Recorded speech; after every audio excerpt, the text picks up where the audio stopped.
888-707-4282.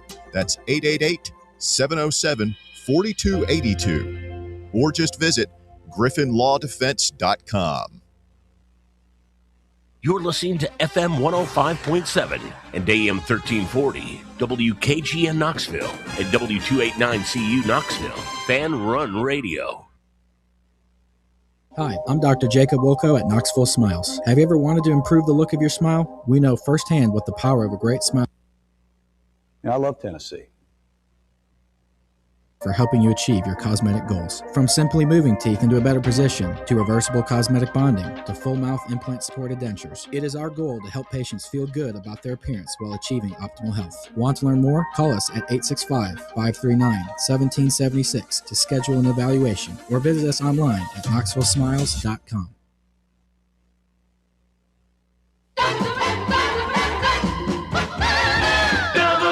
WKGN 1340.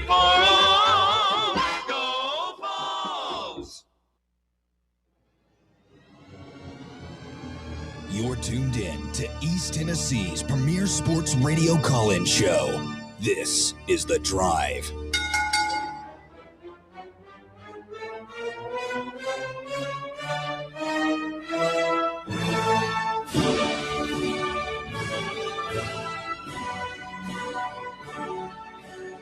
And hello, good afternoon, and welcome to another stellar edition of The Drive here on Fan Run Radio. Russell Smith punching the time clock. It's 3:02 on a Wednesday afternoon edition of the show.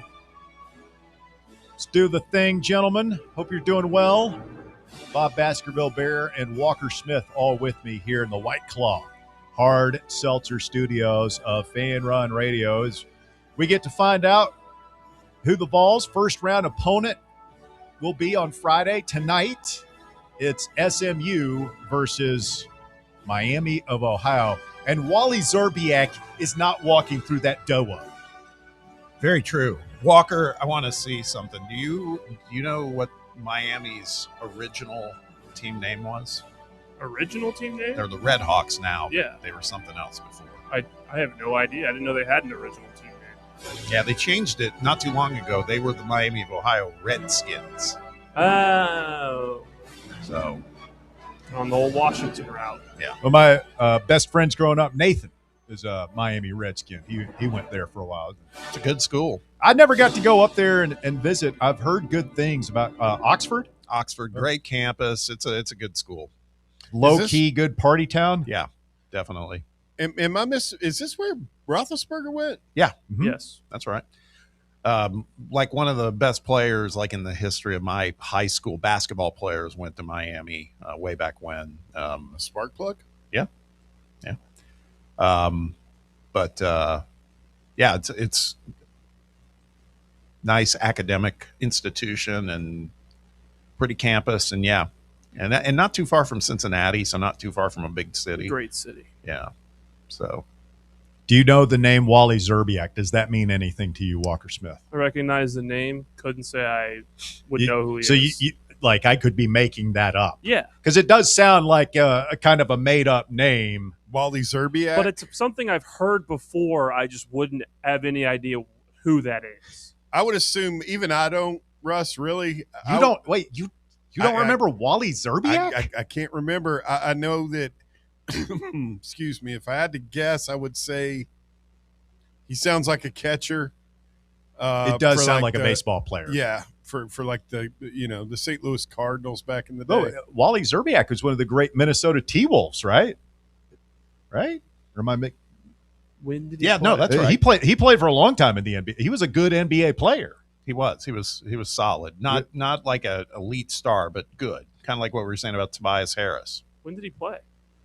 Not terribly. It was like 2000-ish. Yeah. When Kevin Garnett was there? Oh, 2000-ish. He was at Miami of Ohio. I mean, that was in the 2000s, right? When they lit up, was it Washington or somebody? Or he had just some insano game. Yeah, he could play. He's got kind of a Eastern European look to him or something. You got to figure with Zerbiak. Yeah. And he does TV for CBS Sports Network. He's okay. I think. Wally Zerbiak was Jimmer Fredette before it was cool. That's true. He was great comp. He was bigger than Jimmer though. He was like 6'7". Yeah, Wally was more of like a small forward swing man, or Jimmer was just a pure shooting guard. Yeah. But that's the beauty of March Madness is these guys come out of they come out of you'll find a Marshall Henderson guy who'll just get hot and put his team on his back. Remember, this was only a few years ago. Jack Golke from Oakland. Was he the guy who just destroyed Kentucky? Yeah. Yep. You remember Doug Edert? Who? Doug Edert. Doug Edert. Doug Edert. I do. It's I know. You got it. St. Peter's, right? Yep. Because white kid with the mustache. They beat. Just was a sharpshooter. They took out Kentucky and Purdue. Yep. That season. Well, speaking of mustaches, Adam Morrison.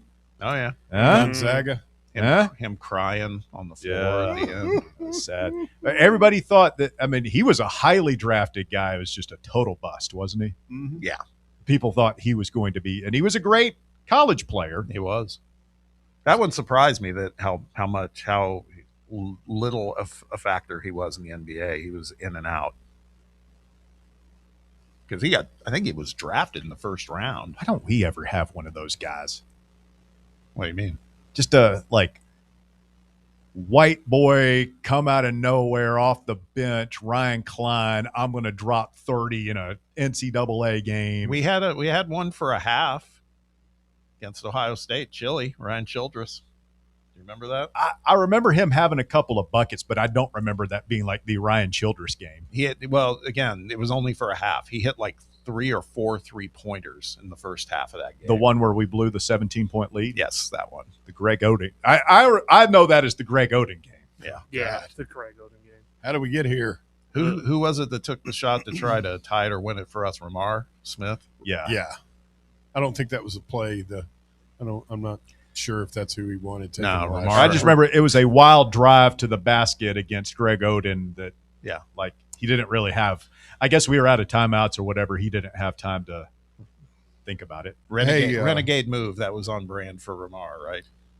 Just got a communique from the mayor of Sono who informs me that Wally Zerbiak played against Uncle Jed in the Tommy Bowl back in the day. Really? Did we win that game? Ask Mustang Phil if we won that game on a last-second Charles Hathaway tip-in, and there was a court storming against Miami of Ohio. I vaguely remember we this. stormed the court after beating Miami. Well, of it was Ohio? it was one of those things where it was such a dramatic ending. It was very spontaneous. Like people just, I do remember this. I want to say like there was something crazy. I just remember Hathaway made a game-winning shot, and then there was a court storming. Were you at the game? I don't remember. Huh. I'll keep you posted. For somebody with a good sports memory, like my college years are hazy for a variety of reasons. I remember my first game at Neyland, but I remember my first games at Stokely. Did you ever go in Stokely, Bob? No. Bear, what are your thoughts on LSU hiring VFL Tamoris Martin today as an offensive analyst? I mean, he fits with that crew. T. Martin headed down to work with Lane Kiffin. I know him and Lane have they crossed paths before? Yes, they worked at USC together. Yeah. So he's got a personal relationship, worked with Kiffin before. I mean, not surprised at all. Is it going to hurt your fan soul when you see T. Martin in Neyland Stadium this fall in an LSU shirt? Not really. I mean, there was a time where it probably would. He's handling this well. I'm surprised. Not, no. I wish him all the best, just not that night. I hope he does something crazy. By the way, we've got Greg Polinsky coming up on the show here in 10 minutes as the Vols get set to head to Philadelphia this afternoon to take on the winner of tonight's game between SMU and Miami. 4:30 tip-off, in Philly. We'll be watching the game down at Barley's Tap Room and Pizzeria. Come on out, see us in the Old City on Friday. We'll be doing the show right up until tip-off, and hope you can come out and watch the game with us there. Bear, have you filled out your bracket for King of the Brackets? The brackets. No, I'm still in my research phase of filling out my bracket. Your research phase. Yeah. Dude, in this day and age, it should take you 5 minutes. Tell me what goes into your research phase right now, other than listening to the Basilio show and what you hear these 3 hours. I listen to what Bob says a lot. So nothing. I listen to Bob. Outside of what you Bob hear and on Tony. this radio station. Well, no, I mean, like after you have the no show research or before process. the show, I'll like ask Bob a couple of, just side questions. Hey, who do you like in that one, Bob? Tell me, have you watched them this year? Mm-hmm. Bear does do that. And I get a feel for the teams that I know nothing about. It's all about picking the upsets. I don't like the way you pick it on your phone. You can do it on your iPad.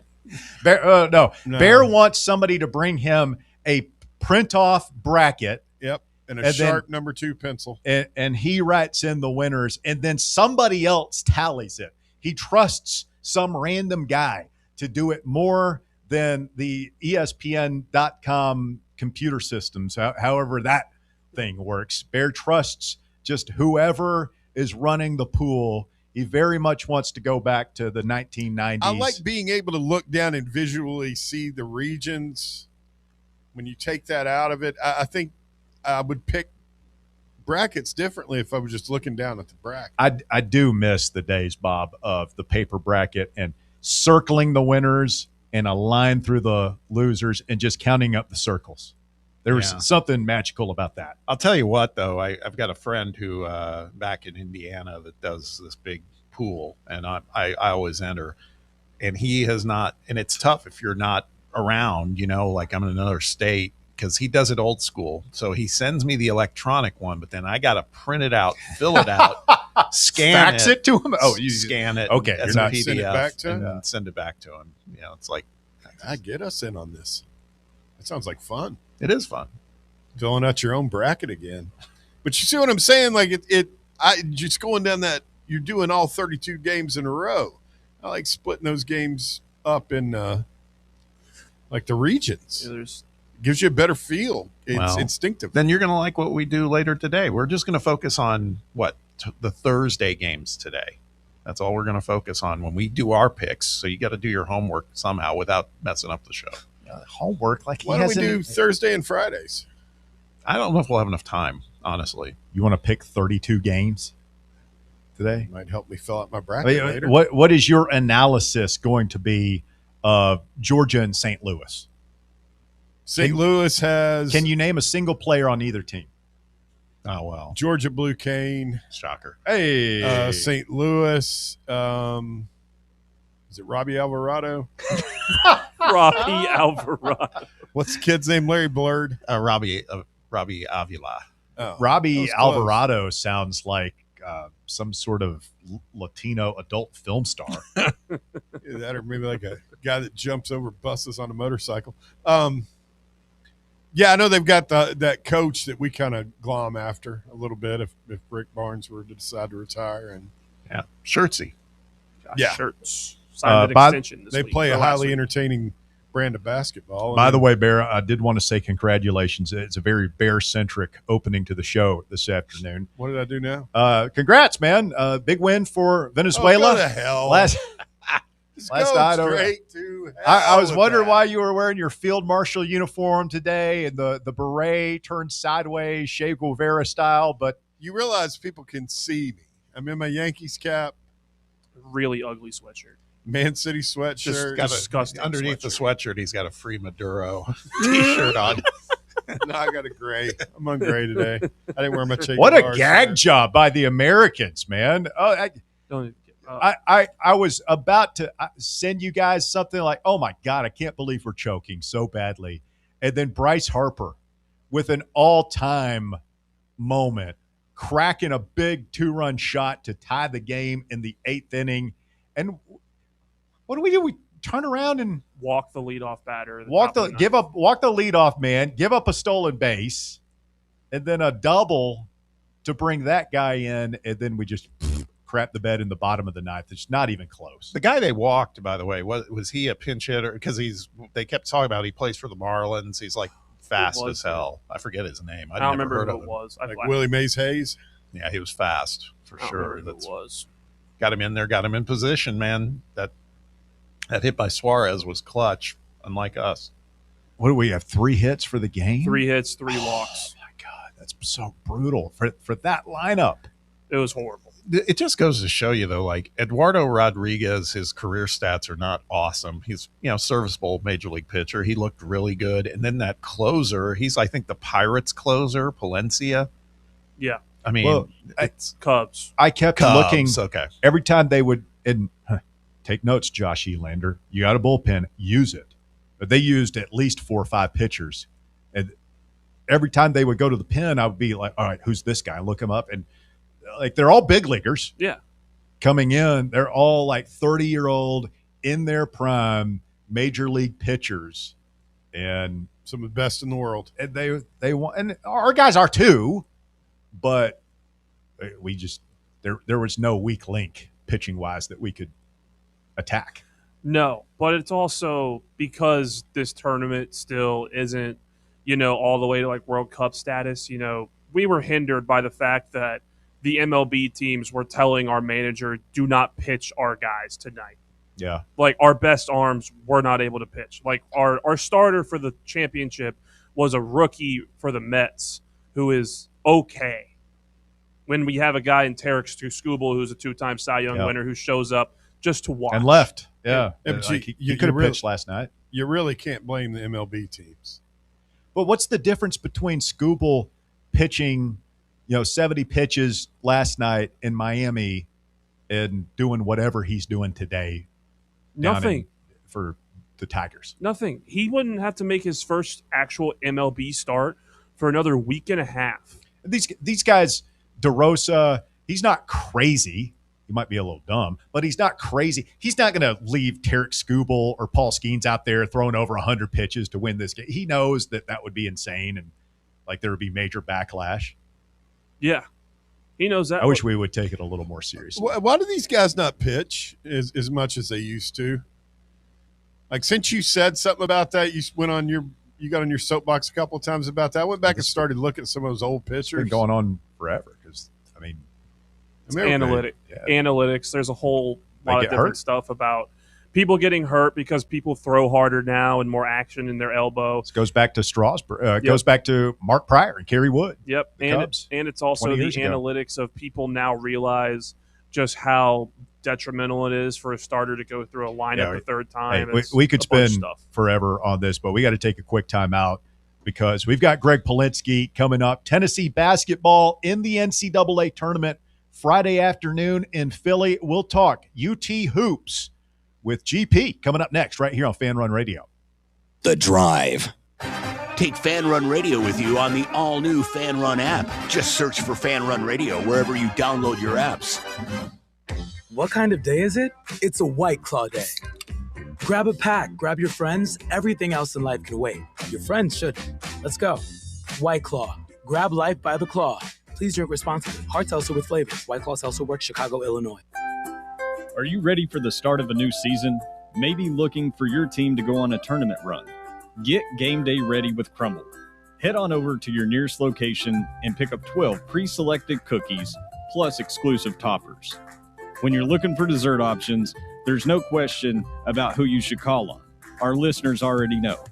Last year, the Dubai chocolate was a home run, along with the brownie batter. Oreo crumb was another crowd favorite. What new flavor will set the standard this season? If you're in the Knoxville area, stations ready to serve you. Clinton Highway, Parkside Drive, and Maryville. Download the Crumble app to build your best lineup and vote on the best combos. You can even put your bid in to request a new flavor. Order in the app and slide on over to your nearest location. Tell them Fan Run sent you, and as always, it's for the fans, by the fans. Don't miss the cookies. What's up, Fan Run Nation? This is Evan Rogers with ECR Total Landscapes. We're excited to continue our free stump grinding promotion with Fan Run Radio this year through March 31st. If you've got problem trees in your yard, give us a call and we'll come out and cut them down and grind the stumps for free when you mention you heard us right here on Fan Run Radio. Take it from Russ. We'll treat you right at ECR Total Landscapes. That's right, Evan. I had the ECR team out to Stately Smith Manor last year, and they took down a bunch of trees for me and grinded the stumps for free. Now I don't have to worry about those trees falling on my house, and my yard looks much better. Do what I did. Call ECR Total Landscapes. Thanks, Russ. Call us today and we'll come out and give you a free estimate. Our number is 865-384-2012, and our website is ecrtotallandscapes.com. A brand built in Tennessee and born from the love of the game, Inward Half revolutionizes golfing comfort. Crafted by a former pro and dedicated enthusiast just like you, our luxury performance wear guarantees you stay cool and comfortable through every swing and every day. We're not just a brand. We've set out to create a lifestyle for those who understand that impeccable style and premium performance are a hole-in-one. Enjoy the walk-in with Inward Half. Fall fans, reimagine your home at Broadway Carpets and Flooring for any remodeling or building needs. With a variety of carpets, rugs, hardwood, vinyl, and stone, Broadway has all the flooring and installation options you're looking for, including pet-resistant products like Pet Perfect Carpet from Shaw Floors. Visit their showroom in downtown Knoxville or the location in West Knoxville located on Kingston Pike near Pellissippi Parkway today. Welcome back. The Drive continues. Fan Run Radio. Russell Smith, Bob Baskerville, pleased to be joined for our weekly chat with Tennessee basketball assistant Greg Polinsky. Coach, good afternoon. How are you, sir? Good. Doing good, guys. Well, headed Thank you. Yeah, thanks for jumping on, making time for us. I know you guys are headed to Philly today. I was just wondering if you could sort of take us through what the next 48 hours or so looks like for the team before first round tip-off. We came back, got a little rest, practiced Monday. We were off yesterday. We'll go today and obviously Thursday and prepare for Friday. The other thing that makes it a little unique, I don't know that I've ever been in the NCAA tournament where we didn't know who our opponent was, but we know obviously it's going to be Miami of all really good years, and one of our former guys, BJ Edwards, is at SMU and has been out a little bit, but had a great year. So we know both teams are really capable. No matter who we get, we absolutely will not, under any circumstance, look past those teams. If you watched last night, there was Texas and NC State was a heck of a game. And so you realize the level of competition, you're going to see early in this tournament. It's what makes the NCAA so great. Staying on that notion too, I was just looking, and of course, I think at this time of year you can pay attention to metrics, I would think, but at the same time, a lot of things get thrown out the window at this time of year when you're down to the field of 68, and that's my question, because I look at where the potential opponents lie, both Miami of Ohio and SMU, both really good offensively. There's, Miami's like top tier offensively in terms of shooting the ball, scoring at a high level, etc. But then they have weaknesses on defense too. I guess my question to you is, what do you guys view as, if you're trying to break it down with both these teams, what's the area of opportunity for the Vols? Well, I'll do this, Bob. I'm with you on. Let's talk about each team just a little bit. Miami of Ohio really shoots it. That's always gives you a chance. That's a premium at any level. Really good shooting basketball team, really well coached. I don't care about all this with the league, not league. You go through your league like they did. That's amazing what they did this year. So they're good. State the obvious, they're any team that can shoot the ball like that, they're a problem, because you have to be able to guard at all five positions. they're going to space you, play. SMU, on the other hand, also with the healthy BJ, they've got 3 really good guards. Not that their other players aren't good, but 3 guards that can all really score the ball. BJ, an excellent defender, and had a great year for him, both ends of the court. So they each present, a myriad of problems, but what I would say the commonality about both teams is they have really good guard play. Talk with Greg Polinsky this afternoon here on Fan Run Radio. And, Coach, you get to this time of year, everybody has their own theories, right, for what makes a good tournament team. Some say it's all about guard play. Last year, it seemed front court was pretty important.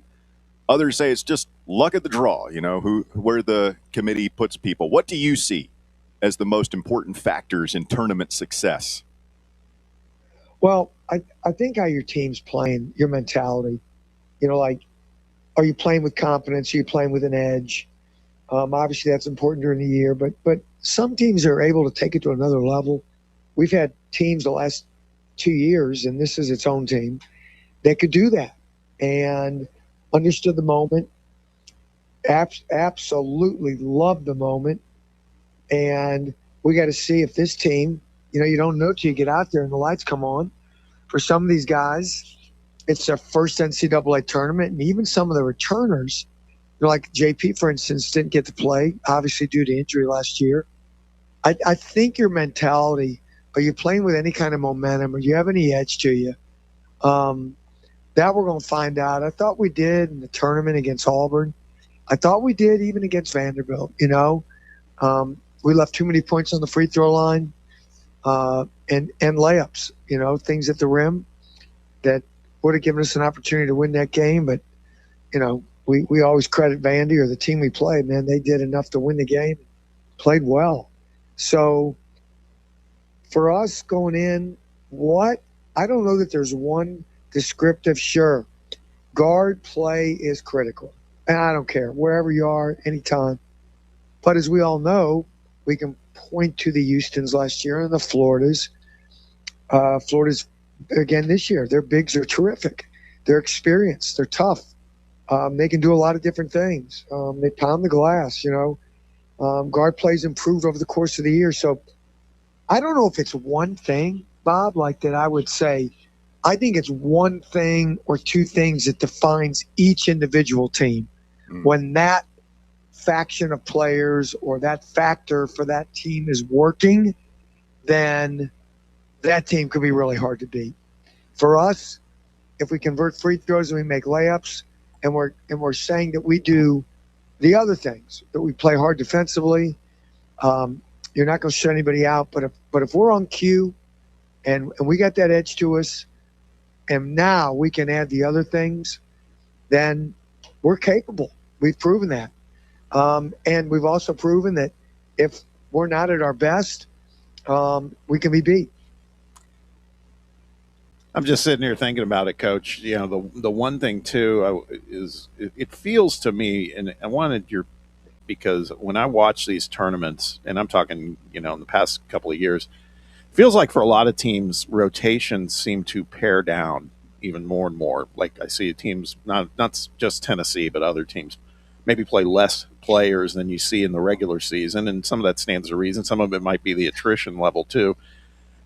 Is that, from your perspective, is that just a game by game circumstance, or do you have a proclivity maybe to kind of go with a smaller rotation of guys when the games get to this level? It's a good question. What I would tell you is, and again, I'll go to past teams.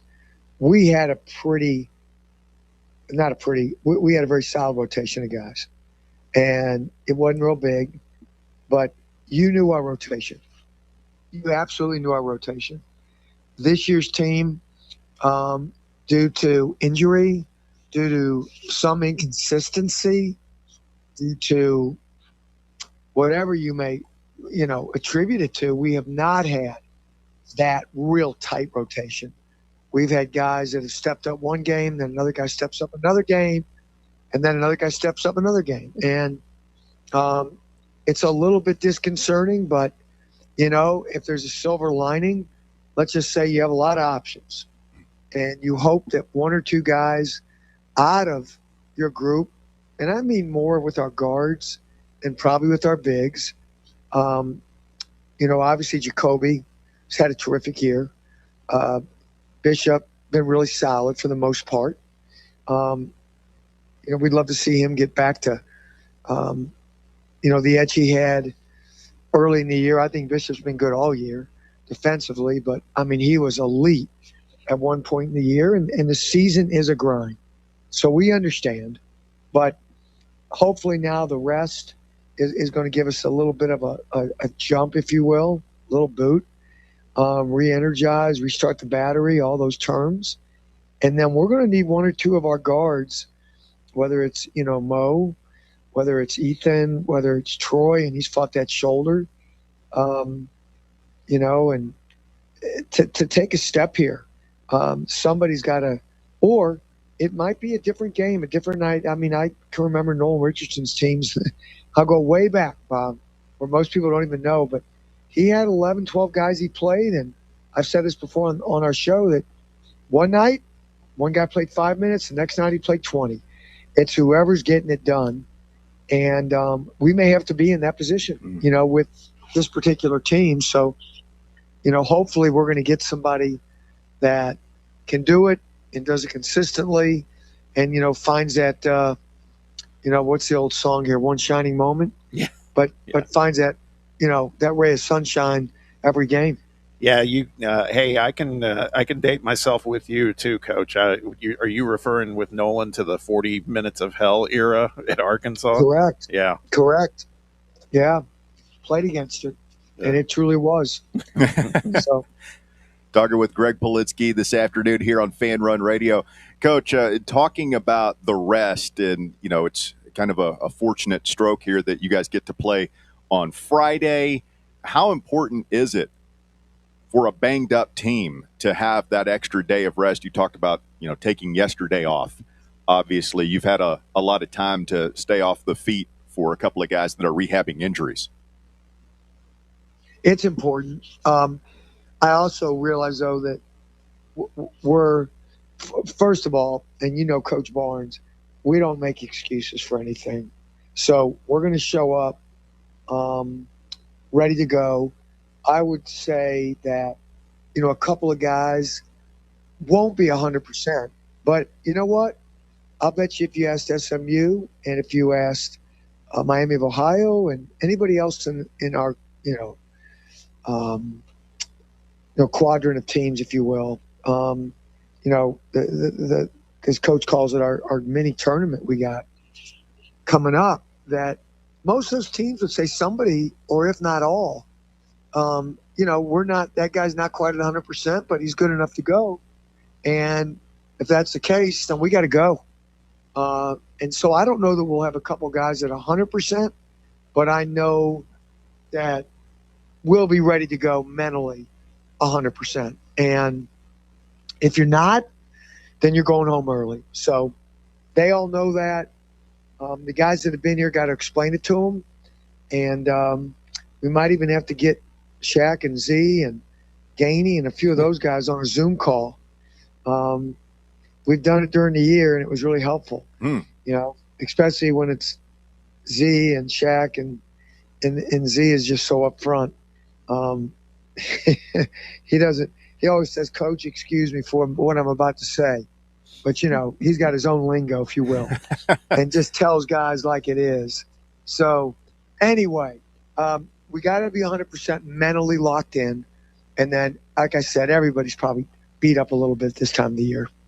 So you talked about it at the beginning of this segment. You in theory, you have an idea of who you're going to play, but you don't specifically know who you're going to play.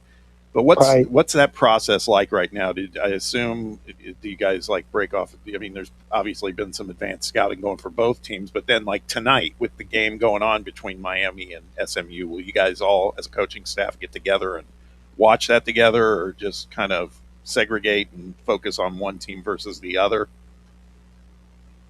Yeah. So to answer that, Bob, all of us will watch it.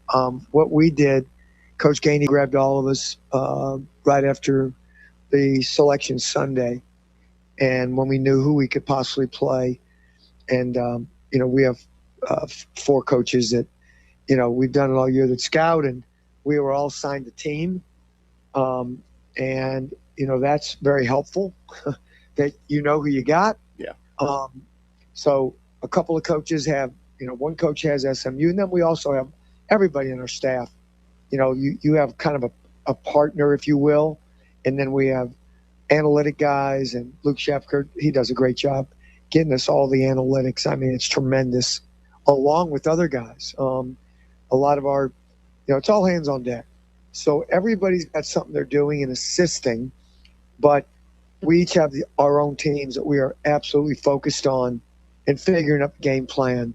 Whether you play them or not, you are locked in as if you're going to play the team that you're scouting, and it's the only way to do it.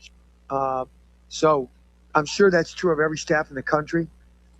They may split it up different, where somebody has offense, somebody has defense. It's not how we do it. I love having a flow to the game. Personally, I like watching entire games. I'll watch clips, but everybody has their own style, how they scout. We have a format we use that is somewhat generic and universal, so our guys can, it makes sense to them. They're not trying, to figure it out. And I may be going a little bit too much in depth here, but yeah, we'll all be watching tonight. We'll all add our 2 cents, but whoever has that game, that is the person that directs us. Coach Polinsky, last thing from me here. This is such an amazing time of year for us doing what we do. I know you guys are in the thick of it, in the grind, so to speak, but March Madness, college basketball fans absolutely love it. And I'm just wondering, in terms of the madness, crazy games, buzzer beater finishes, what's your most wild March memory, either here at Tennessee or dating back to your time at Alabama? Wow. I don't know that I have one, because I don't think I've been part of one of the greatest games ever, but it was an SEC tournament game back in the day, and we beat Arkansas on a last-second shot. I think it was 91-90 or something at the Birmingham Civic Center. Now it's called Legacy Arena. It was one of the truly great games. There were 7 or 8 pros on the court. Todd Daly, Mayberry, Oliver Miller. We were loaded at Alabama at the time when I worked there with Horry and Spreewell and James Robinson. And, I mean, that game was incredibly high level. And then the building was electric. And, I go back to that one. But here's what I would say. My most memorable moments are really the players. Being with particular teams. I know that sounds corny, but I'm getting corny, right? As you get a little older. And for me, it's probably I've never been to an Elite Eight until I came to Tennessee. So I think just what that felt like and what it meant being with that particular group of guys, how tough-minded, and I mentioned some of those kids, but it was also Eager. It was also Fee last year. And I would also say my most probably memorable moment, now that you ask, kind of jogged my memory as I run on here, was probably us beating Duke. And not so much because of the name, but because we played without Zakai Ziegler and we truly had no point guard. It was Jermaine Meshack. It was Josiah Jordan-James bringing it up.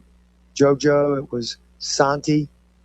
And that may be the most spectacular defensive performance I've ever been a part of, holding that team to 52 points in the way in which we did it. There was nothing sexy about it, not one thing. You had Uroš Plavic, big Uroš, who I love, come up with a couple of beauty fouls in the first couple minutes, only that Uroš could do. And,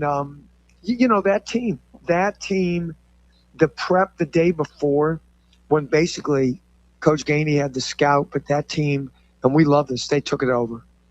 They talked so much, and they said, hey, do that again. Here's what we're going to do. We're going to switch out the backside. like you knew in that moment, if you've ever known something like a premonition, you knew in that moment there was no way we were going to lose that game.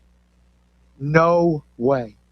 I knew it last year in our Sweet 16 game with Sakai and Shaq and Gainey, watching them prep for that game. It's not that our other guys didn't. Just giving you guys some insight, like maybe the fans enjoy. You just knew their body language, their talk. There was no way they were going to let us get beat by Kentucky 3 times.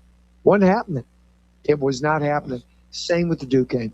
If you listen to the guys going through the prep for that game the day before, those are the most memorable moments for me, guys.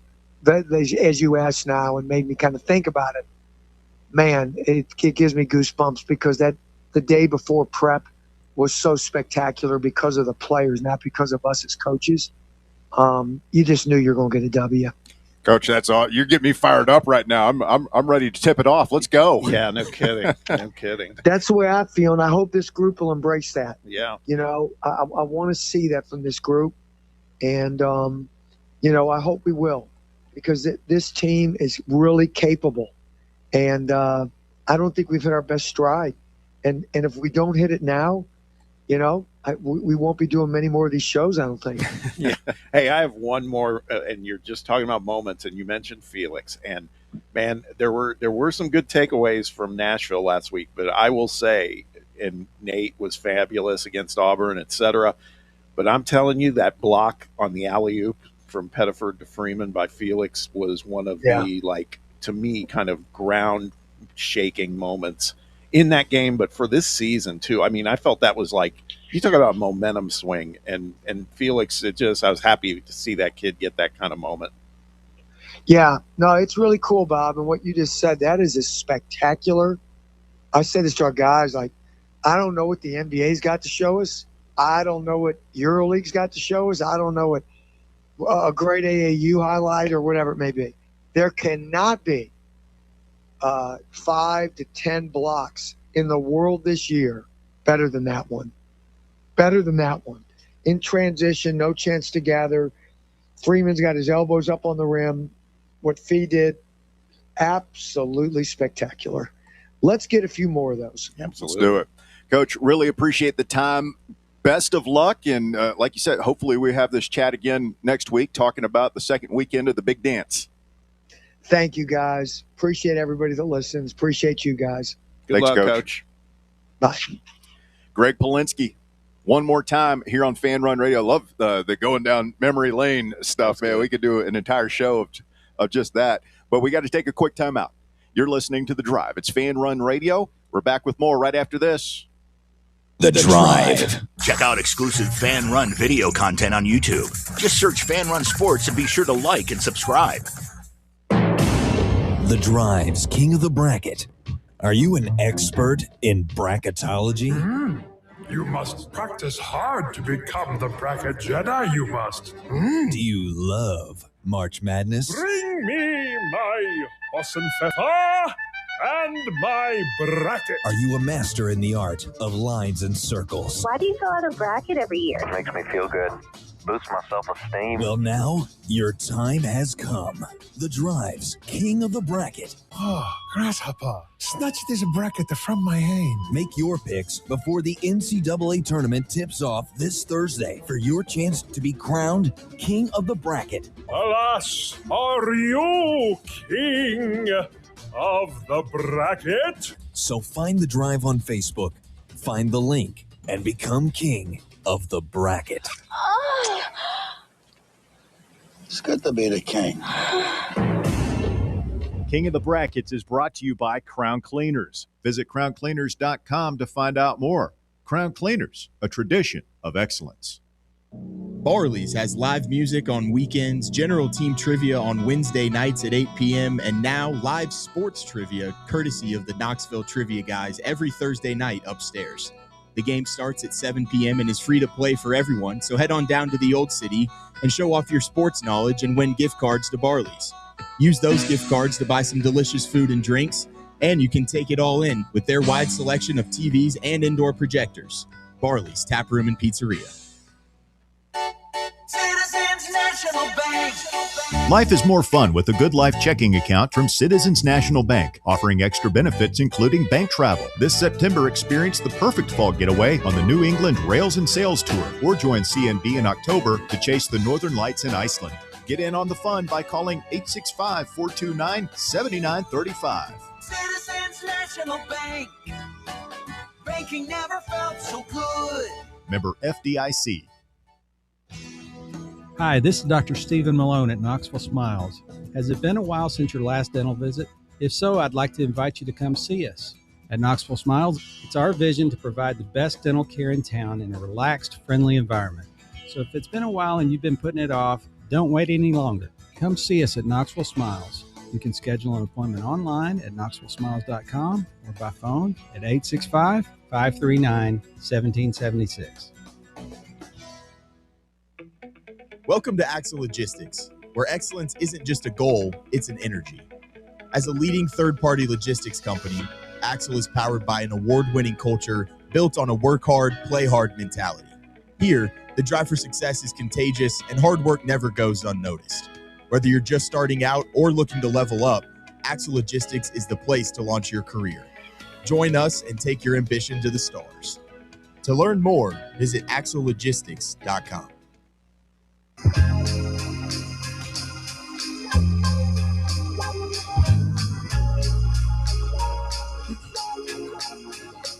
Fan Run Radio, the drive continues. What a performance from Greg Polinsky this afternoon. Maybe one of his better visits that we've had this year. Yeah, they've most all of them have been really, really good.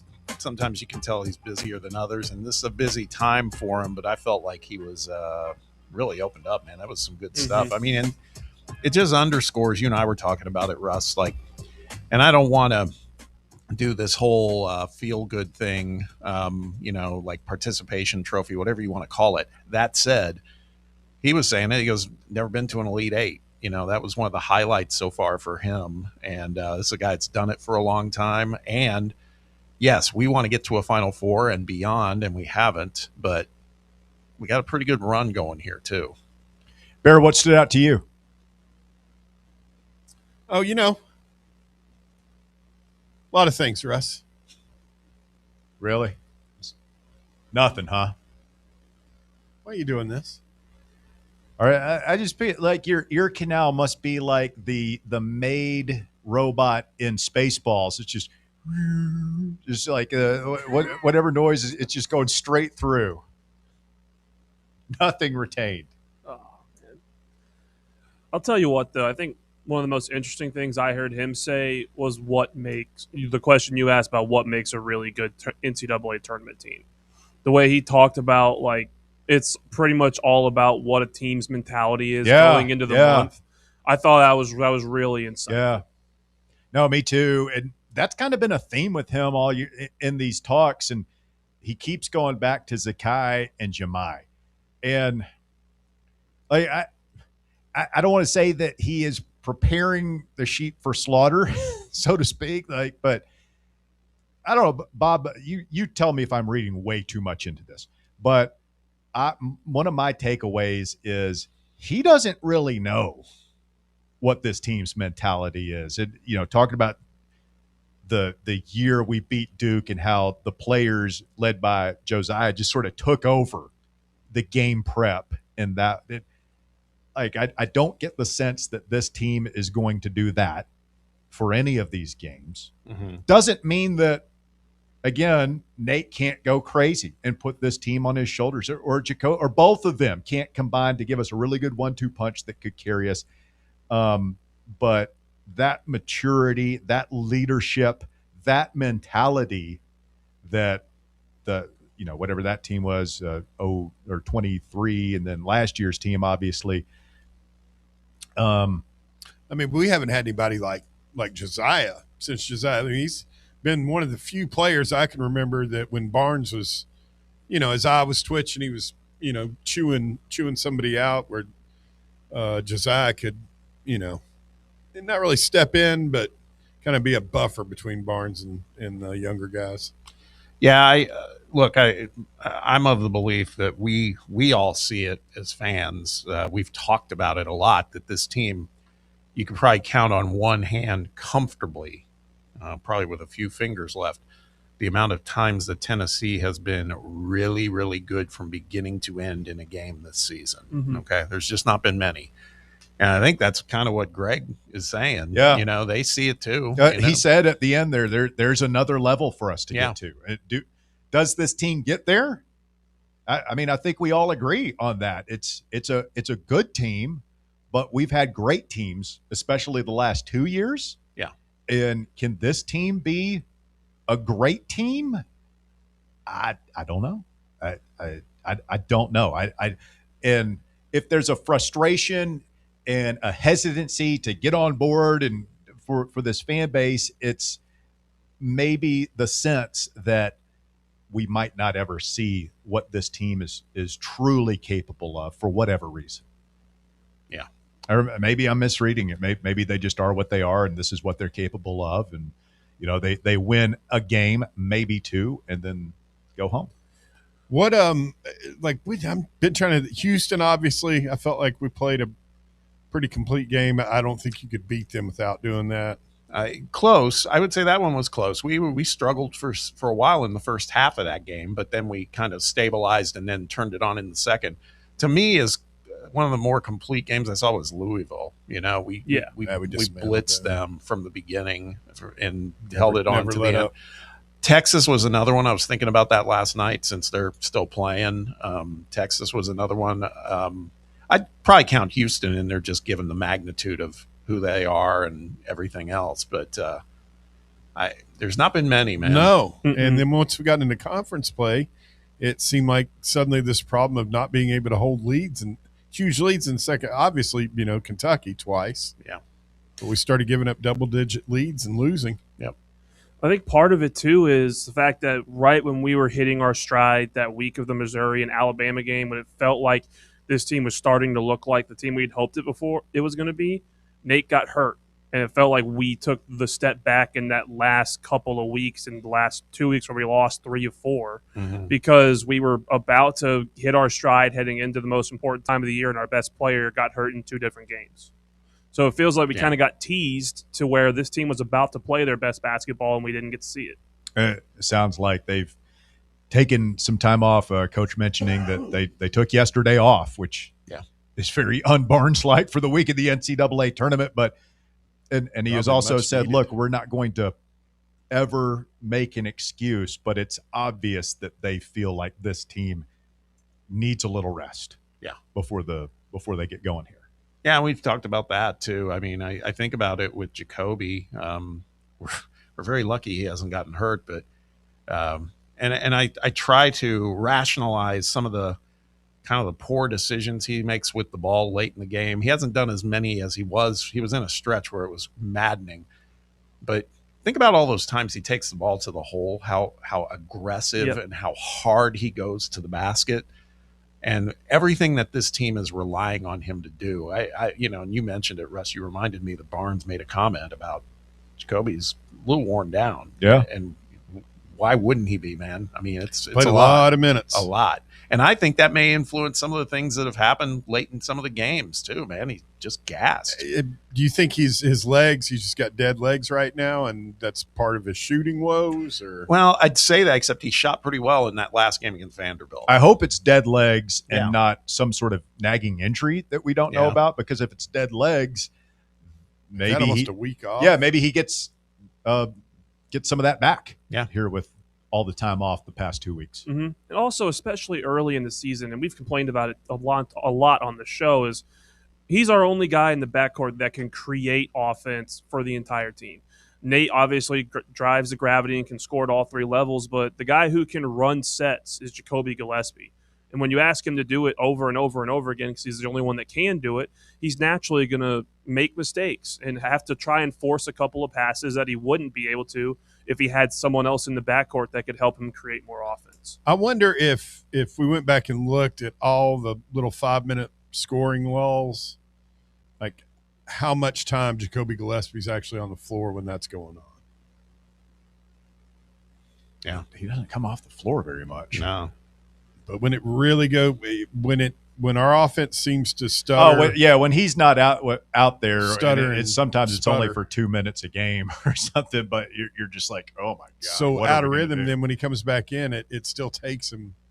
It seems like 2 or 3 minutes of game time to get back in rhythm again. That feeling you get when you spot a lineup that's like Boswell, Berg, Evans, Carey. Akpara, and Carey. It's like, who's going to score there? And we've seen that a few times. I mean, obviously we've got to avoid the turnovers, poor shooting, missing a bunch of layups or whatever. But I think that's another big one is just staying out of foul trouble. Yeah, I agree. And last thing I'll say is Coach made that comment about Boswell, too. He sees what we see, man. Last 4 or 5 games, Bishop's been different and not in a good way. Well, another one that needs to make the best use of this extra rest. Stay with us. Hour number 2 of The Drive coming up next right here on Fan Run Radio. The Drive. The voluntary reaction. As soon as the UT game is over, tune in to Fan Run Radio's post-game free-for-all, featuring instant analysis from your favorite Fan Run Radio hosts and your phone calls. All the joy, all the rage, all the passion. Win or lose, it's must-hear radio. The voluntary reaction. Raw, unfiltered, real. A brand built in Tennessee and born from the love of the game. Inward Half revolutionizes golfing comfort. Crafted by a former pro and dedicated enthusiast just like you, our luxury performance wear guarantees you stay cool and comfortable through every swing and every day. We're not just a brand. We've set out to create a lifestyle for those who understand that impeccable style and premium performance are a hole-in-one.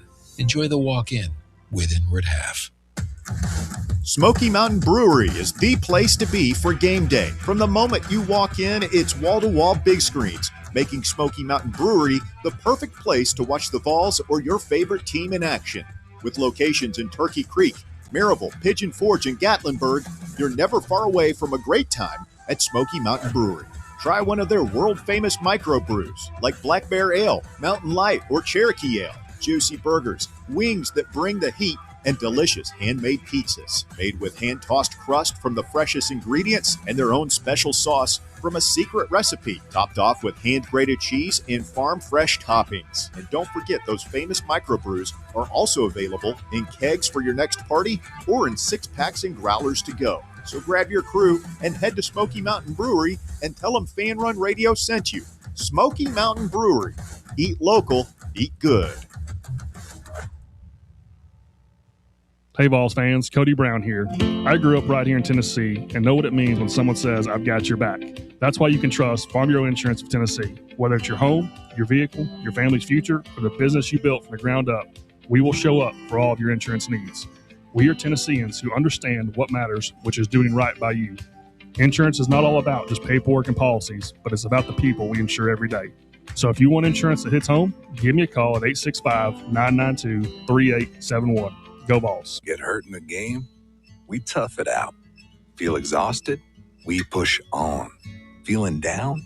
We pull ourselves up by the bootstraps. But there are times when bootstraps aren't enough. When stress gets to us and we need to talk to someone about what we're really going through. So we're going to reach out because sometimes mental health is not a one-person job.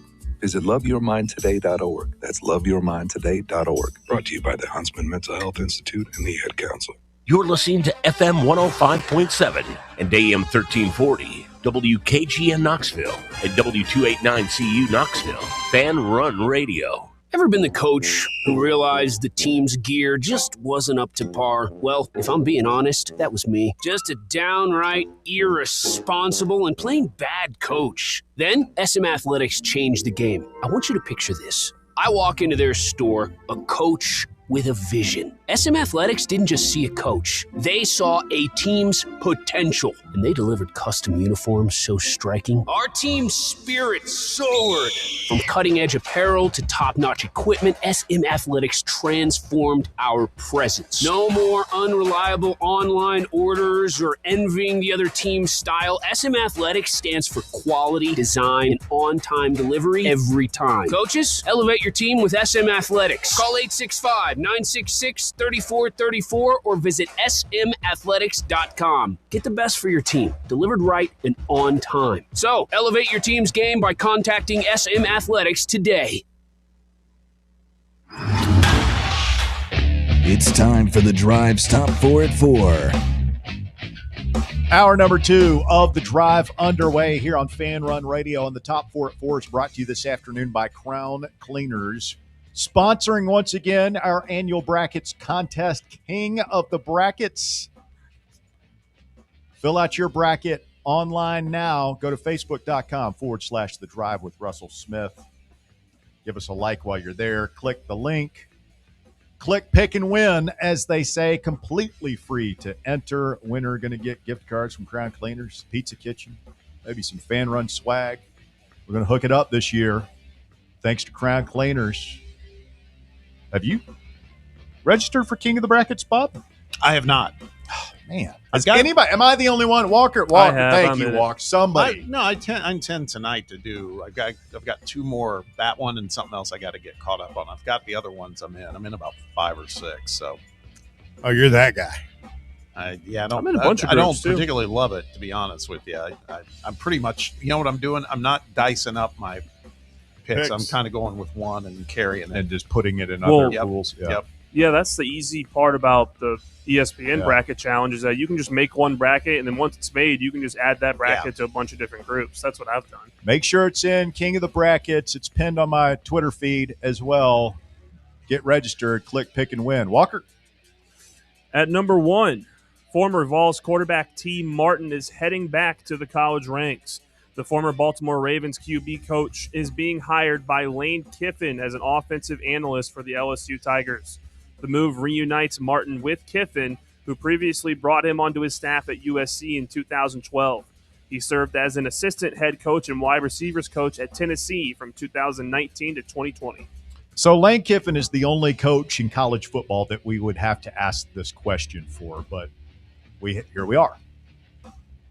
Is this a legitimate hire for football purposes, or is this just Lane Kiffin trolling not only Tennessee fans, but the rest of the college football world?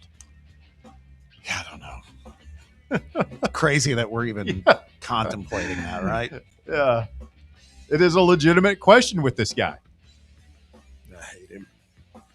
He's going to look terrible in gold and purple, Russell. Yeah, he is.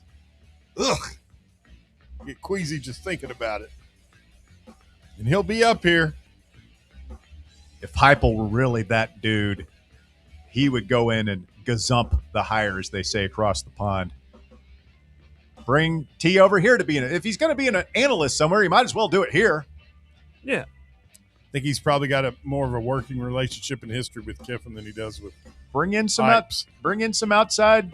This is a chance to grow the offense. Here's a guy who's been coaching the quarterbacks of the Ravens the past couple of years. Bring him in here. What's it going to hurt? What are we paying an analyst these days? $100,000, $50,000, something like that? Like, T's got money. You don't need the money. He's just parking somewhere until he gets his next coaching gig, coordinator gig at the college level or assistant job in the NFL. Surprised he wouldn't want to stay in the NFL and try and get vested there. Well, in Baltimore, they just changed coaches, and I guess maybe he didn't like that Harbaugh left, or I'm sure he didn't have the option to stay. That. I'm sure he didn't have the option to stay there, but he probably could have found a analyst. Why didn't Harbaugh take him with him? It's a good question. It is a good question.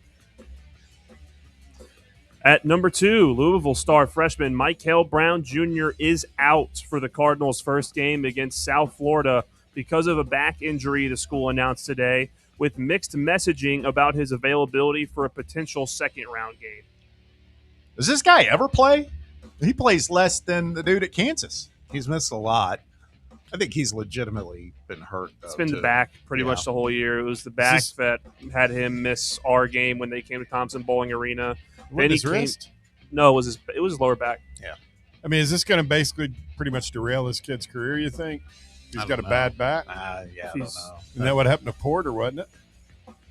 Would he be Michael Porter? a one and done?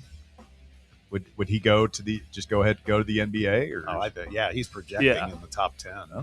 Still, he's he's still a really good player, and I mean, with NBA doctors and stuff, there were NBA doctors are better than college doctors. They're the same doctors. I don't know. I'm just saying this kid shooting translates to both leagues, and this kid is one of the best shooters in college basketball when he's healthy. And Michael Porter Jr. had lower back problems, and please stop talking, Walker. I want to embarrass Bear. This is going to be great. All right.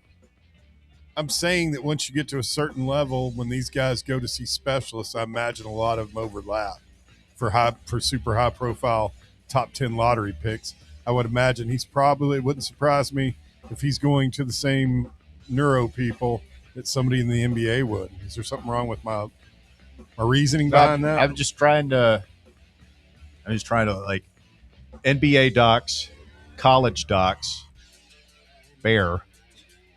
Like where does Dr. Bear rank on this totem pole? I don't know about Dr. Bear, but I mean he's trying to tell you that there's a better level of medical care at the NBA level. I'm just pointing out that he's wrong. Well, except if I can put a bow on Walker's point, he was saying, and this is true, Michael Porter couldn't hardly see the floor at Missouri because of his back, and now he's in the NBA and he's a NBA champion, borderline star, and so something changed, and I don't know if that means there's a blanket statement that the docs are better at the NBA level, but I would think it's a bigger business than at the college level. That's for sure. I mean, Jason Tatum just came back from a torn Achilles in 8 months. Yeah. Maybe he's not going to a doctor. Maybe that's the problem. He's just WebMDing this all himself and trying icy hot and hammy stretches and stuff like that. Could be that simple. Loading up on the Tylenol. Yeah. Needs to listen to RFK. Yep. Don't do that. Get the tism. Speaking of doctors at the pro level, at number 3, Raiders defensive end Max Crosby said he was, quote, livid and confused by the Ravens' decision to back out of the trade that would have sent him to Baltimore in exchange for 2 first-rounders due to backing out of it due to medical concerns. Quote, no one will ever admit what the real truth is, Crosby said. Ultimately, it doesn't matter. I'm where I'm supposed to be. Yeah, it sounds like they knew before he got there. Did you read the article? The whole thing? He talks about when he got there, number one, that he didn't meet with the GM, wasn't there to meet him, the guy that traded for him. And then he said he went to dap Mentor up when he saw him and said they were both very standoffish and cold. And then eventually the Ravens got a private jet, had him flown back to Vegas that evening. So he was just trying to get the hell out of there. What a bizarre episode. But it did say he had a pretty substantial injury. It was that major cartilage. But the injury. implication here is that the Ravens almost immediately regretted the trade as soon as they made it and were just using that injury as an excuse to get out of it. Which, I heard someone describe it, these doctors, even before the trade goes on, the 2 teams' doctors, they get on a Zoom call or a phone call or they meet and they talk about this before the trade even goes through. Like, that's how that stuff works. I mean, the Ravens doctors saw all the I'm sure the pre and post op film. So, yeah. I mean, is there a world where the Ravens all the documents were sent there before the trade? Is there a world where the Ravens are like, I don't know about this. Let's just go ahead and make the trade now, and if we don't like it, Hendrickson becomes available, we'll back out of it. Which is Hendrickson what they was did. always available. Yeah, I guess they decided to go after Hendrickson because I don't know. Somebody got buyer's remorse real quick for those 2 number 1 picks. I can't wait for. Hopefully, it's going to be a while from now. There's going to be some now you tell me stories about this situation that are going to really open some eyes. I mean, this isn't the first time the Ravens. I mean, we talked about that. This is the first time this has happened with them. They've done it before. Yep. And at number 4, Team USA came up 2 runs short for the second time in a row after losing 3-2 to Venezuela in the World Baseball Classic final last night. The United States only mustered 3 hits and 3 walks and were shut out through 7 innings before an 8th inning 2-run blast from Bryce Harper. Captain Aaron Judge went 0 for 4 with 3 strikeouts. You put your hopes of tournament survival in the hands of a New York Yankee, you're already dead. Kiss my... I mean, Aaron Judge is now, it's like now becoming like all-time cannot perform when the lights are brightest kind of guy. The body language last night in the bad. dugout was terrible. Like, you saw the Venezuelans. I mean, they are into it. Smell like living on every pitch. And, like, our guys are just looking around and, oh, my God, like, who's going to step up here? And Bryce Harper finally did, but he's only one guy. Yep. I mean, was it Will Smith who swung at the pitch that hit him? Yeah, in the 9th inning. It's just like, guys, what are we, I mean, how many times taking so many pitches? That's what the image I can't get out of my head is Judge in one of his last 2 at-bats, works it to 3-1, and then takes a sinker yes, right down the middle and just watches it go by. It's like, dude, that was it. You're Like, not going to that's get the on a pitch. fastball to hit. No. Am I too soft to say that I was a little, maybe a teeny bit moved by how much this win meant for Venezuela, No. the way they acted I was afterwards? too. I thought it was kind of cool. I mean, Clearly meant more to them. yeah, I mean, I wish we had won, don't get me wrong, but I was like, God, that's pretty cool seeing that this means that much to them. So, I see my guy Acuna win something. yeah. Hopefully that will be a springboard for him into a big season. He had a really good tournament. So he was still with the Braves. Yes. How's He he going to is. have a good season? Huh? All season's just I see what he's doing. blah. Season You all hasn't fielding begun the yet. team this year? Yeah. Walker, pretty good players. How did your Reds let go of Suarez? That guy's like We have him back now. oh, he's back? Yeah, we re-signed him this offseason. Wow. We traded him away like 5 or 6 years ago to Seattle when we were offloading a bunch of people, and we missed out on Schwarber this offseason, so we rebounded to Suarez. I mean, Hey, how much longer is it till me or Bob's team get a hold of De La Cruz? Huh? How many more years till the Dodgers or the Yankees? Oh, probably the amount of time it takes Aaron Judge to do anything in the postseason. Oh, wow. Wow. Wow. He's got a point. Just set the bear trap and you walked right No, into it. I really didn't. I was asking you a legit question. How many years before he becomes the next max contract guy? As long as Aaron Judge is still there, taking strikes right down the middle in the postseason, he'll be a Red. Nah, he won't be a Red for very much longer. Wow. Now Suarez strikes out a lot, but 40 bombs. yeah, clutch hitter. It's weird. We need that guy. Feast or famine, but yeah. Excited for my team this year. Reds should be pretty good. I'm always excited for my team. Oh, yeah. I'm sure. 2-time defending world champion. That's great. Thank you. Thank you, Walker. Excellent job by you today on the Top 4 at 4. As I say, it's brought to you by our friends over at Crown Cleaners. We appreciate them for stepping up and sponsoring King of the Brackets again. Everybody be sure to get your bracket picks in before the start of the tournament tomorrow. Big games tomorrow. We'll roll through them here in just a minute. Did you guys see Rory McIlroy's Masters Champions Dinner menu? I've seen it from afar, but I seen this. like the detail. I have Did it not come out really today? poured over Yes. it. Hold on, don't spoil it. All I'm I gonna go saw watch was he was excited about being given access to the Augusta wine cellar. it. This is one of my favorite things is when they release this. So Rory, awesome. heavy on the appetizers.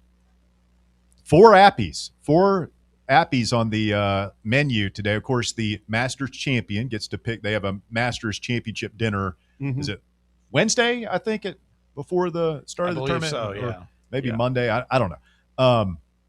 But the Masters champion from the previous year gets to choose the menu, and there have been some good ones, some not so good ones through the year. I think it was Bubba Watson famously. It was just like Hot dogs. it was Caesar salad, chicken breast, and like vanilla ice cream was the menu. Mm-hmm. Scotty Scheffler's was like sliders. His was good with like some really good appetizers, and dessert was a chocolate chip cookie. The cookie cake, the skillet cookie. Yeah. Cake. Oh yeah.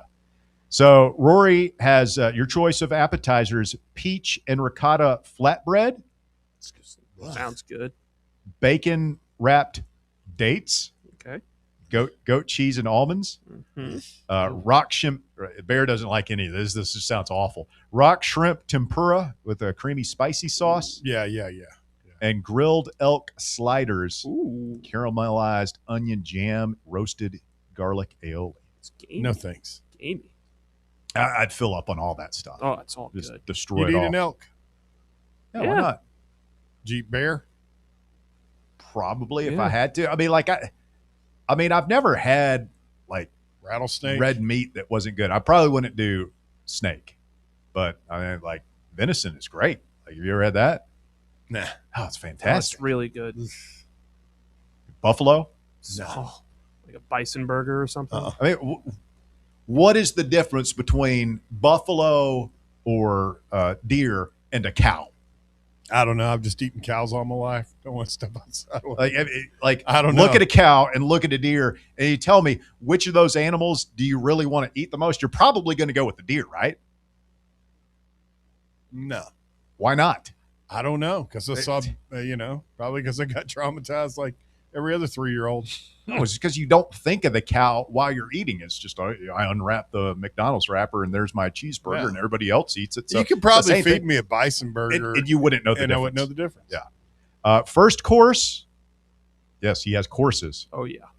Yellowfin tuna carpaccio. Yeah.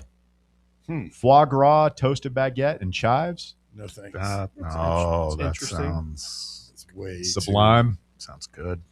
The main course. This is where it gets great. Wagyu filet mignon or seared salmon. Oh yeah. Both. With traditional Irish champ, sautéed Brussels sprouts, glazed carrots with brown butter, and crispy Vidalia onion rings.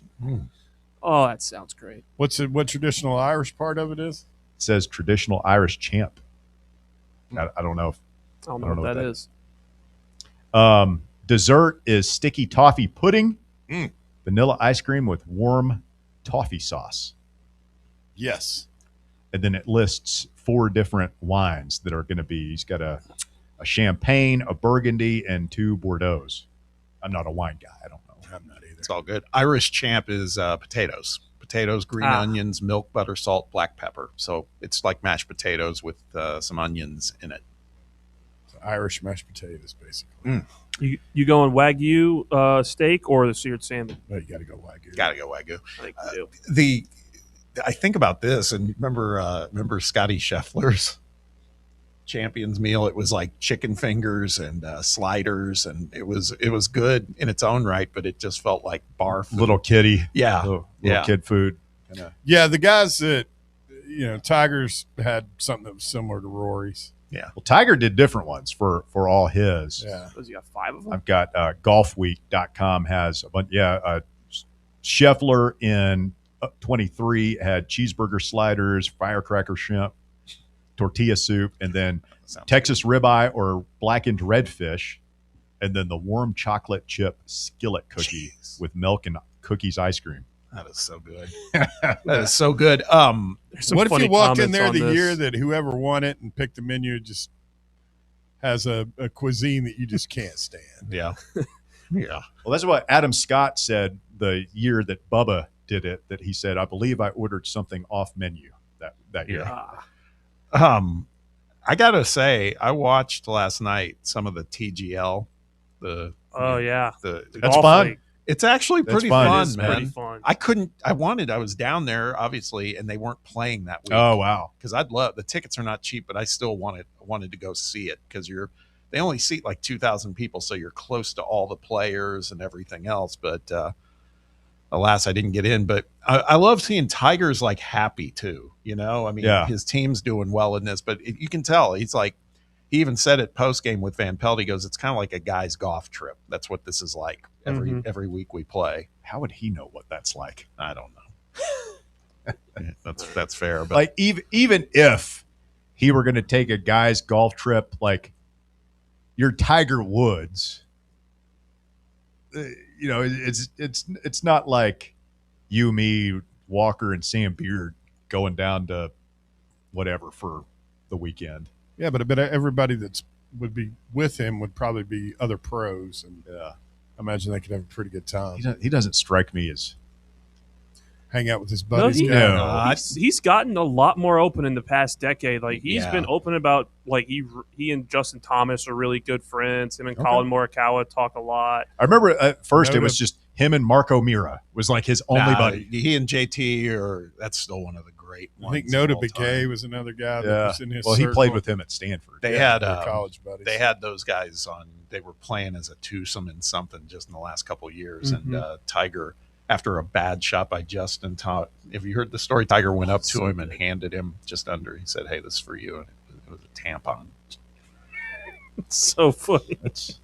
Why is that funny? Because it's Tiger Woods handing Justin Thomas a tampon after a bad shot. Ridiculous. How is that not funny? It's very poor taste. Misogynistic. As a sexist comment. Oh, misogyny. That's what I am broads. I am absolutely appalled at you two. I treat women with the I'll go pull the respect tape. they deserve. I'll go pull the tape. Wow. Yeah, it was talking about there. I think Tiger's become a lot more likable for me, like as a person too. I mean, players. Yeah, that was fun once he started acknowledging that. Yeah, dude, you're no different than you got a lot of money. Yeah, you're really good at golf. But you remind me of about 10 dudes I grew up in Knoxville with. I'm just trying to picture Bear at the Masters dinner when any female walks in. It's like, hey, speaking of skillets, could you get back in the kitchen there? Toots, a little pat on the behind. Don Draper over here. Daddy needs a fresh martini, kitten. Oh, God.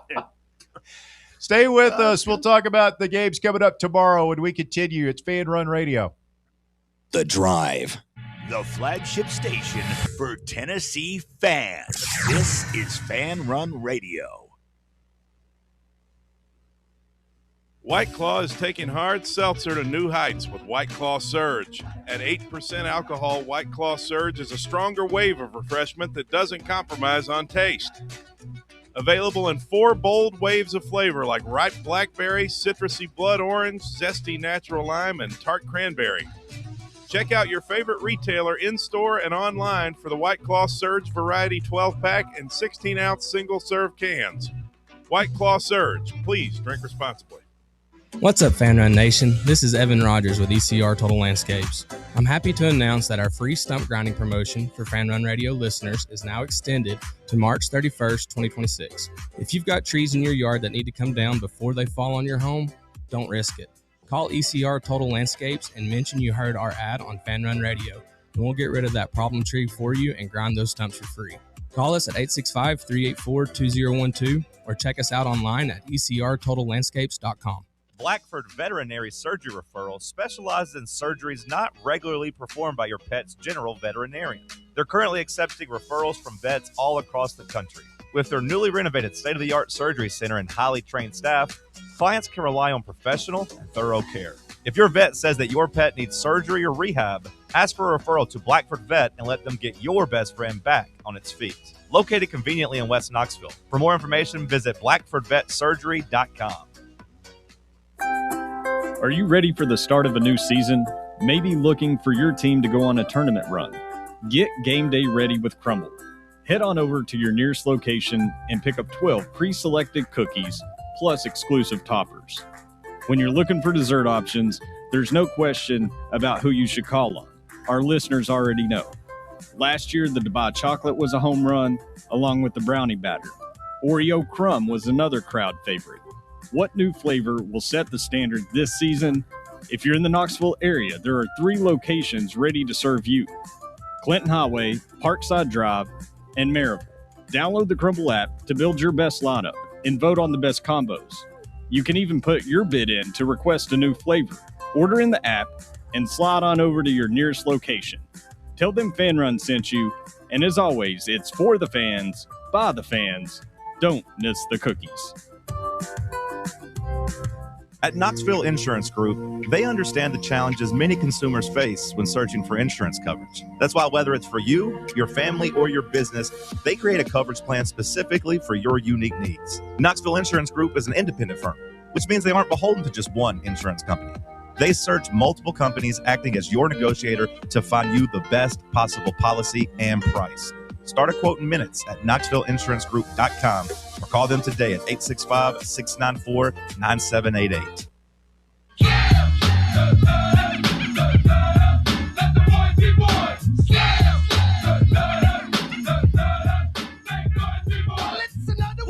4:25 on your Wednesday. That means we're 24 hours away from Arkansas and Hawaii tipping it off in the West region.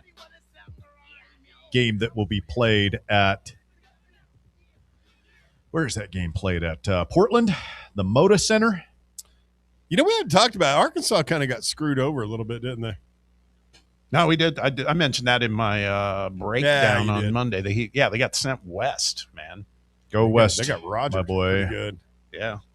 All right, it all tips off tomorrow, 12:15 CBS.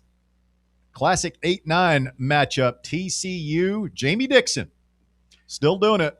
Yeah. For the Horned Frogs against Ohio State. Walker, can you write these down? Yeah, give me a second to pull up my notes app. Go. Just who's picking who. Okay. TCU, Ohio State. Yeah, we're going to reconcile these, man, on Friday. I can't remember who I picked. Hold on, let me go find my king of the brackets. I'll let you know who I'm picking. Who you picking? I'm picking the Buckeyes. There were two, because I got to find this. There were two 9-8 games that I picked, and I cannot remember. Which shows you the level of conviction I have in my picks. The Buckeyes are one of, if you look like maybe the last 2 to 3 weeks of play, they're one of the more highly ranked teams in the country. They're hot right now. Mm-hmm. They were on the bubble like the last month before March, and then went on a huge run to kind of end up getting one of the well in teams. the tournament. Yeah, I've got Ohio State. I also have Ohio State. I do as well. All right, that was easy. Troy versus Nebraska tips off at 12:40. Nebraska has been a good story. Couldn't tell you a damn thing about Troy. I've got the Huskers. Nebraska, 13.5-point favorite at the moment, and have never won an NCAA tournament game ever. Will that change tomorrow? I think it's going to change. I know some people like Troy for the upset, but I think Nebraska, I don't think they're making a deep run, by the way, but I think they win tomorrow. I also like Nebraska, but Troy, they do have one of the guys you could look. I'm blanking on his name right now, but they have a really, really good guard, the type of guard that can go nuclear at a tournament in someone's season. I hope he does. Louisville in a 6 seed against 11 seed South Florida matchup. That one tips off at 1:30. The Cardinals, without Mikael Brown, a 4.5-point favorite. I've got Louisville winning. Okay, so if you talk about, like, think of an escalator. One's going up, one's going down. We just talked about Ohio State going up. Louisville is going down. They are, if you look at the metrics, man, again, they have been fading here in the last month or so. And without Mikael Brown, this is one of my upsets. South Florida is dangerous to begin with, super athletic. I think South Florida wins. The Bulls. I was going to go with South Florida just based on the Brown kid being out. Also, I got to shake that. You didn't even ask me my pick on the Troy Nebraska game. Taking Troy? I feel like I have to. I thought you said you took Nebraska. I'm sorry. I didn't catch that. Are you taking Nebraska, Russell? I didn't hear that. Yes. I'm taking Troy. All right, you're taking Troy. By the way, did you see South Florida's coach turned down the Syracuse job, evidently? That's tough. And he's a he's a New York upstate native. He's the one that has said, I've been hearing stories about tampering, and if you tamper with my kids, you and I are going to meet face to face. I love that. Yeah, he's a bit of a badass. What does that say about Syracuse, their commitment that he wouldn't leave South Florida to take on the Qs, and he's from that area? Yeah. Ew. All right. We don't need to discuss High Point in Wisconsin, do we? Well, you go ahead and tell us who you're going to pick.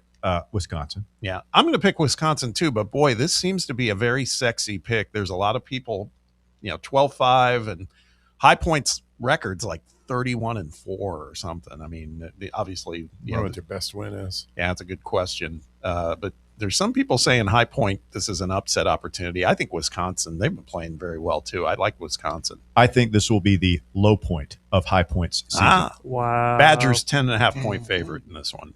Duke over Siena. We got to get the other I'm guys. assuming they're taking Wisconsin. Yeah, I'm taking Wisconsin. Both taking whiskey? All right. Everybody's taking Duke, right? Yeah, everyone's going to take Duke.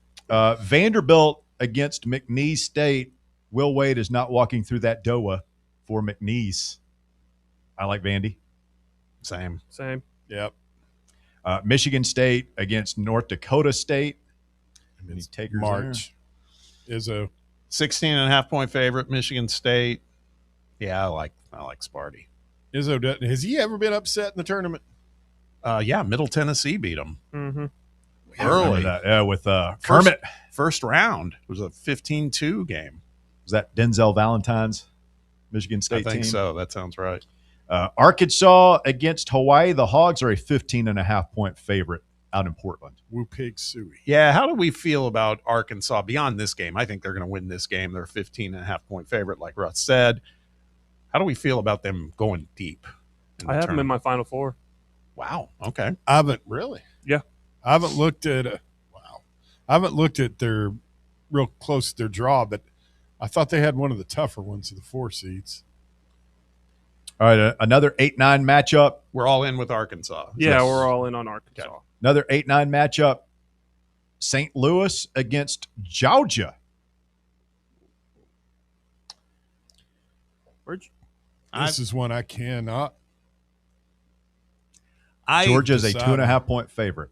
I was talking with my guy who's been on the show before, Blake Lovell from Southeastern 16. He likes Georgia. And maybe they don't have it. What's their offensive identity? What do they do offensively? They go fast. They just go fast. They're one of the highest scoring teams in the country. But yeah, to Russ's point, they just.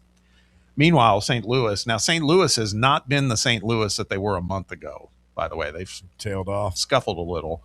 But I still myself, Georgia's 2.5-point favorite, but I'm taking St. Louis. You are? I'm taking SLU.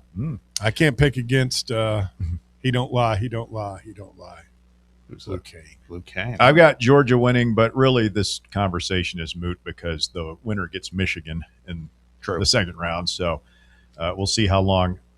Walker, who are you taking? I got St. Louis. Good. See, go Billikens.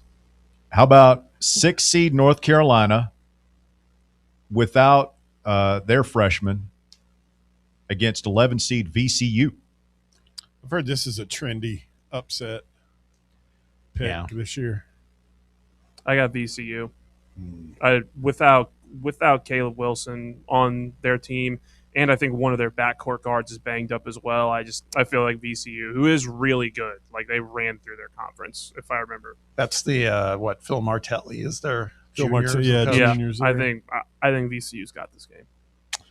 This one I'm torn on because you're right, Walker. A lot of people are talking up VCU, or maybe Barry, you said it, one or the other. But I think this is one of those where I might zig where everybody zags. I'm going to put Carolina. I mean, they're good enough to get out of the first round, I think. I will take the Tar Heels as well. I will as well. Anybody Howard over Michigan?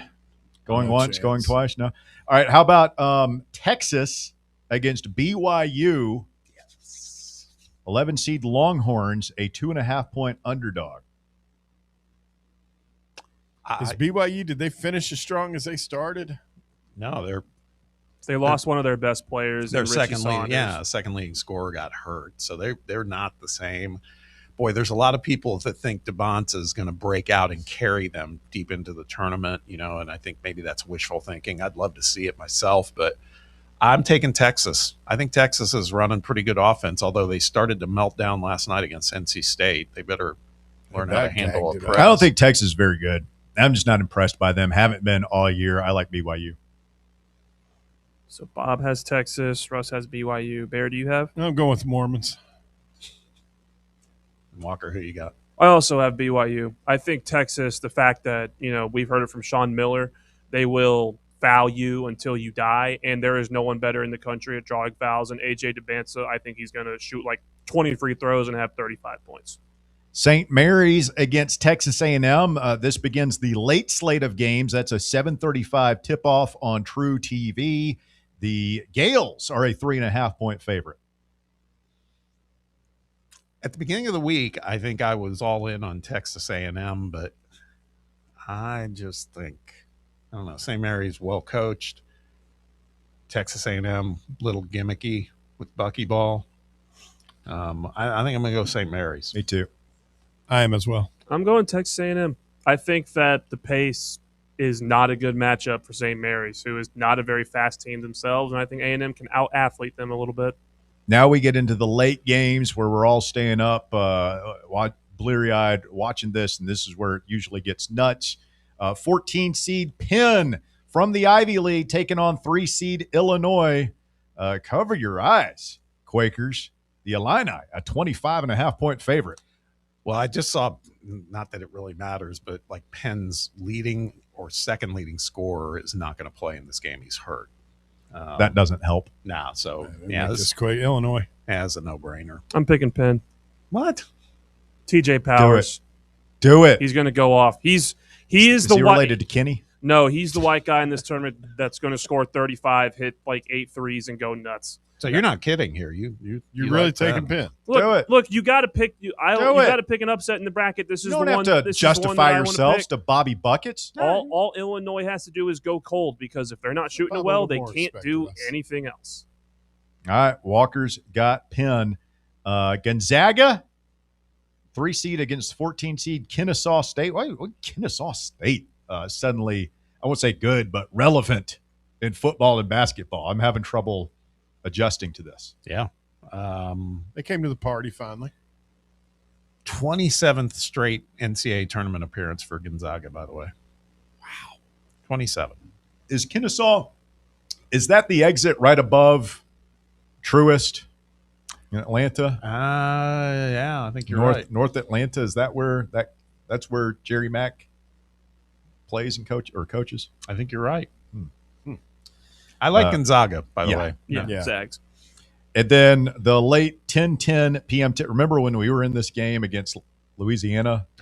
Who was that big guy they had? They had a guy. He was kind of trouble for a little while. And he transferred somewhere and then did not. Yeah, they hung with us for a little bit. They did. Houston taking on Idaho. Houston, a 23.5-point favorite.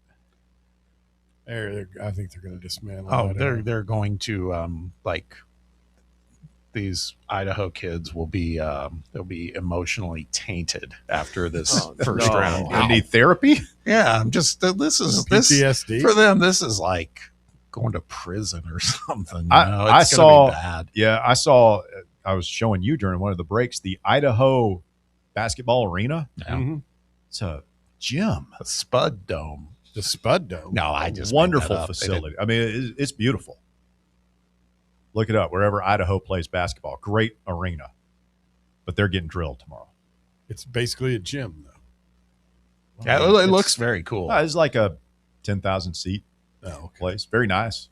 Is it Idaho? I think Idaho don't they have seriously? I use the Spud Dome. Don't they have a dome? It's small, but a dome stadium for football though. I believe so. Yes. I mean, it seats 20,000. It's not like it's some, massive thing. But no, but it's like the ETSU, the mini dome. Yeah. Oh yeah, I'm looking at it right now. It looks like a practice dome, but it's just a bubble with 2 sets of stands on the side in a football field. And they're the Vandals, correct? Yes. Yep. Correct. And let's break that down for 1 second because I want to get your take. You're good on this stuff, Bear. Thank you. Vandals. What do you think that is? It's not a vandal. No, it's not a vandal. I don't know. I just assumed that they were making light of vandalism. But then what's a always kind of rooted for him. I want to know what you think a billiken is. A billiken? It's got to be a bird, right? That's St. Louis. Yeah. Well, now it looks like a pelican. No, their thing looks like an elf. A billiken. A billiken isn't a bird. A vandal. The first noun in dictionary.com is a member of a Germanic people who in the 5th century ravaged Gaul and Spain, settled in Africa, and then in AD 455 sacked Rome. Oh, yeah. I've heard of them. Okay. Vandalized stuff. It's when you go in. I'm sure that's where that word probably came from. Yeah. The Vandals, yeah. They just come in and wreck stuff. That weird period, like right after the fall of the Roman Empire, when it was just chaos in Europe, just like hordes of like bands of roving warriors raping and pillaging across the country. You know, the good old days. Viking stuff.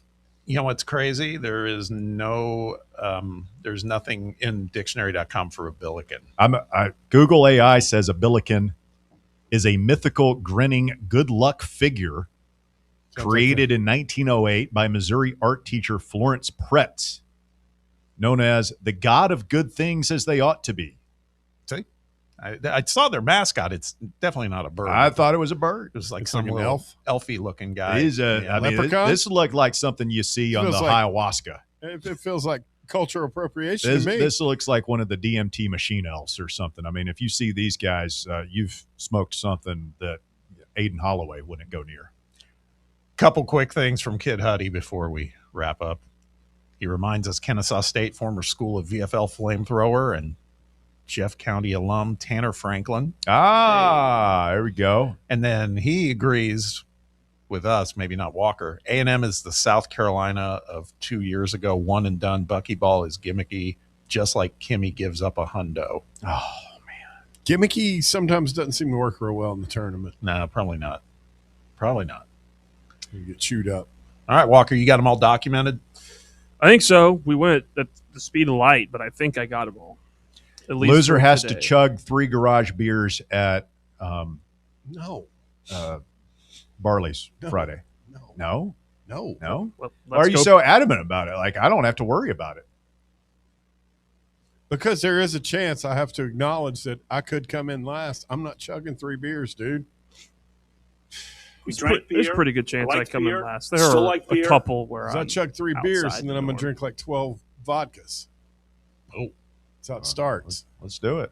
Might as well. It's called a You punishment want to for a do reason. voluntary reaction with me? Just smash. You won't be doing voluntary reaction. I mean, I assume you'll be in the drunk tank by then, in the back of a paddy wagon somewhere, peeing in your pants. But we'll come bail you out afterwards.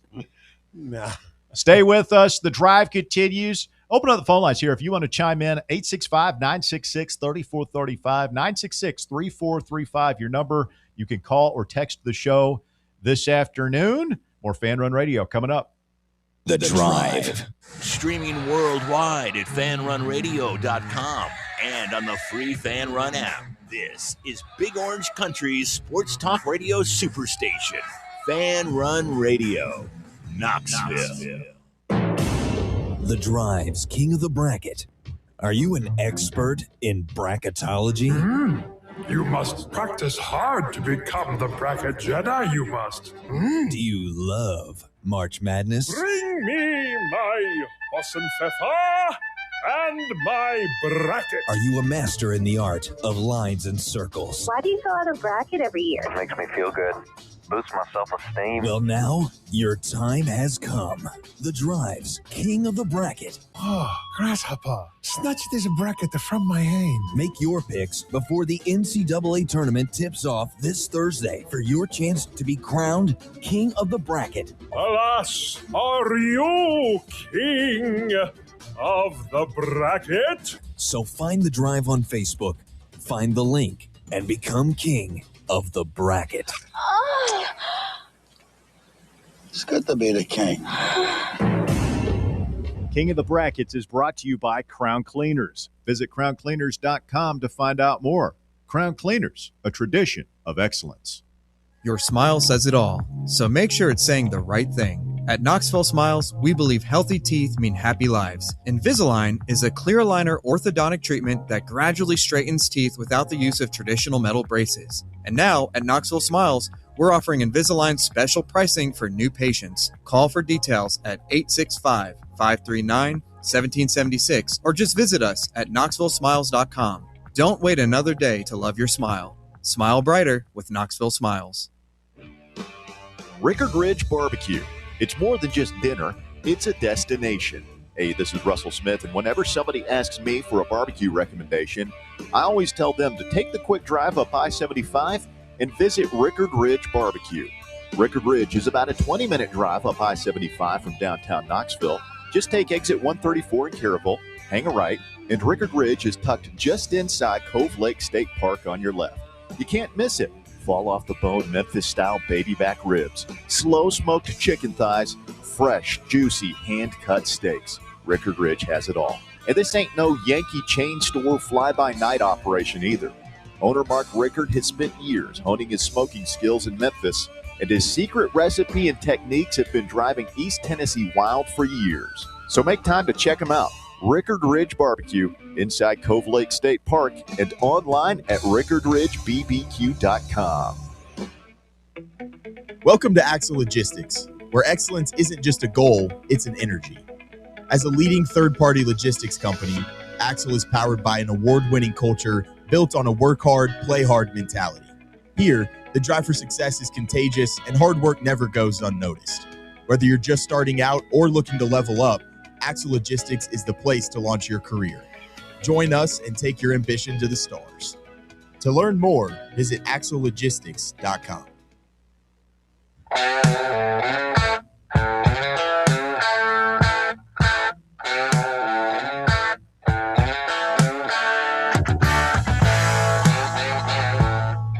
Hope our mics weren't hot then. Just now. They weren't. Talking about legendary hot mic incidents.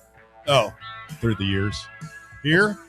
Fan Run? I was telling one about one of mine from back in the day, but they happen all over the place. But yeah, apparently one happened a week or two ago.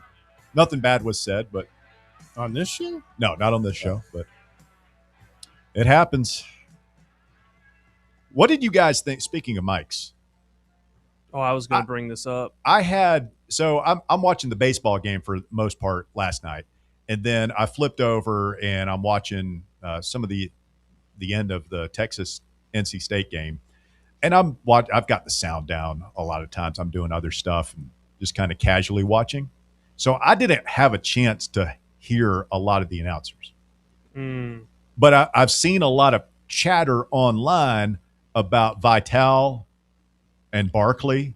Yes. Yep. They like just the way, I guess they were basically doing a talk show, like just not paying any attention at all to the game that was in front of them until the very end. Yeah. And some people saying they really liked it, and some people say it's the most unprofessional thing I've ever seen or heard. I don't. You guys who watched it will have to tell me what you thought. Couple of things. First of all, I am convinced that this is Dick Vitale's farewell tour. I think he's done after this season because I felt that way for a couple of years. He kind of jumped enemy lines, though, man. These games are not, they have no affiliation with ESPN. So I think this was one of the things he wanted to do was call a couple tournament games, gets a chance to do it. Good on TBS, TNT, True TV, CBS, all you guys for doing that. I think that's cool.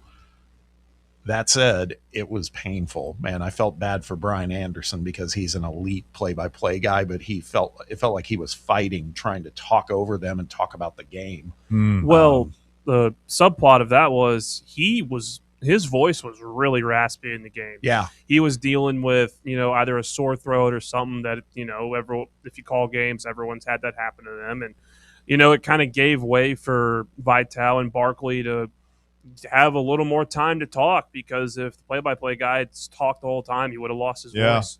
All I could think of was, Bear, did you see any of this or hear any of this? No, it's had the sound turned down. Okay. It's like, cue the music. It felt like two guys sitting on the front porch. Talking about the way Barkley it used to be. Barkley is famous though for this college stuff. Like he's like Bear. He doesn't do show prep and he doesn't care. Like he's just, I'm Charles Barkley. I'm going to be here, and like I'm gonna comment on it. I'm gonna run my mouth, but I don't really know what I'm talking about. And that's not necessarily true. Now Barkley was also, by the way, very gracious with Dickie V and all that stuff. So there was nothing bad about it. It was just a little weird. That's all I thought. I've had that feeling about nobody can deny Dick Vitale's place in the game, and I think it's been really sweet the relationship he has with Rick Barnes that we've heard so much about the past couple of years. And he is a tough old man to survive cancer as many times as he has and still be out there doing his thing. But it does feel very much like Corso where it just feels like they're wheeling him out there as a relic. And it's like, look, we've got Dick Vitale. Never mind the fact that he doesn't add much of anything to the broadcast anymore. No. It's just sort of a novelty. Hey, we've got this guy. And like Corso, is that what you're saying? Yeah. I don't have any ill will against the guy. Again, he is a legend. And what he did for college basketball in the 1990s is like he helped grow the sport and deserves all his flowers, but not my favorite.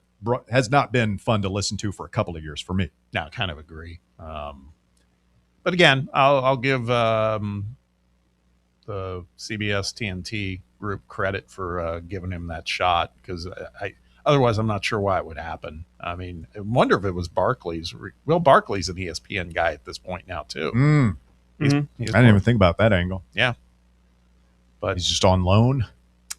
Yeah, I just feel like there's certain people. Barkley's definitely in that group that they're kind of above. Who's in my mind, I wonder if they're just above, who I'm primarily employed by. I'm a basketball person. That leads me to a question I have for you guys. Do we think like ESPN, because he's showing up on ESPN now too, not just the SEC network, do you think they're grooming Ron Slay to be kind of that kind of guy for them for college ball? Sure. I think he's great. I mean, I love Slay. So do I. He's entertaining. I mean, he's always had such an outgoing personality dating back to when he played here. The thing I love so much about Ron Slay is that he's gotten into this broadcasting game and he hasn't changed his personality. It's just like he puts the microphone in front of his mouth and he's Ron Slay. Like, he hasn't tried to clean it up or be polished or anything like that. He just lets his personality shine through. And I mean, we like it because we're Tennessee fans and he's one of us, but I don't hear a lot of opposing fans. Like, I feel like everybody likes Ron Slay. He's fun. Yeah.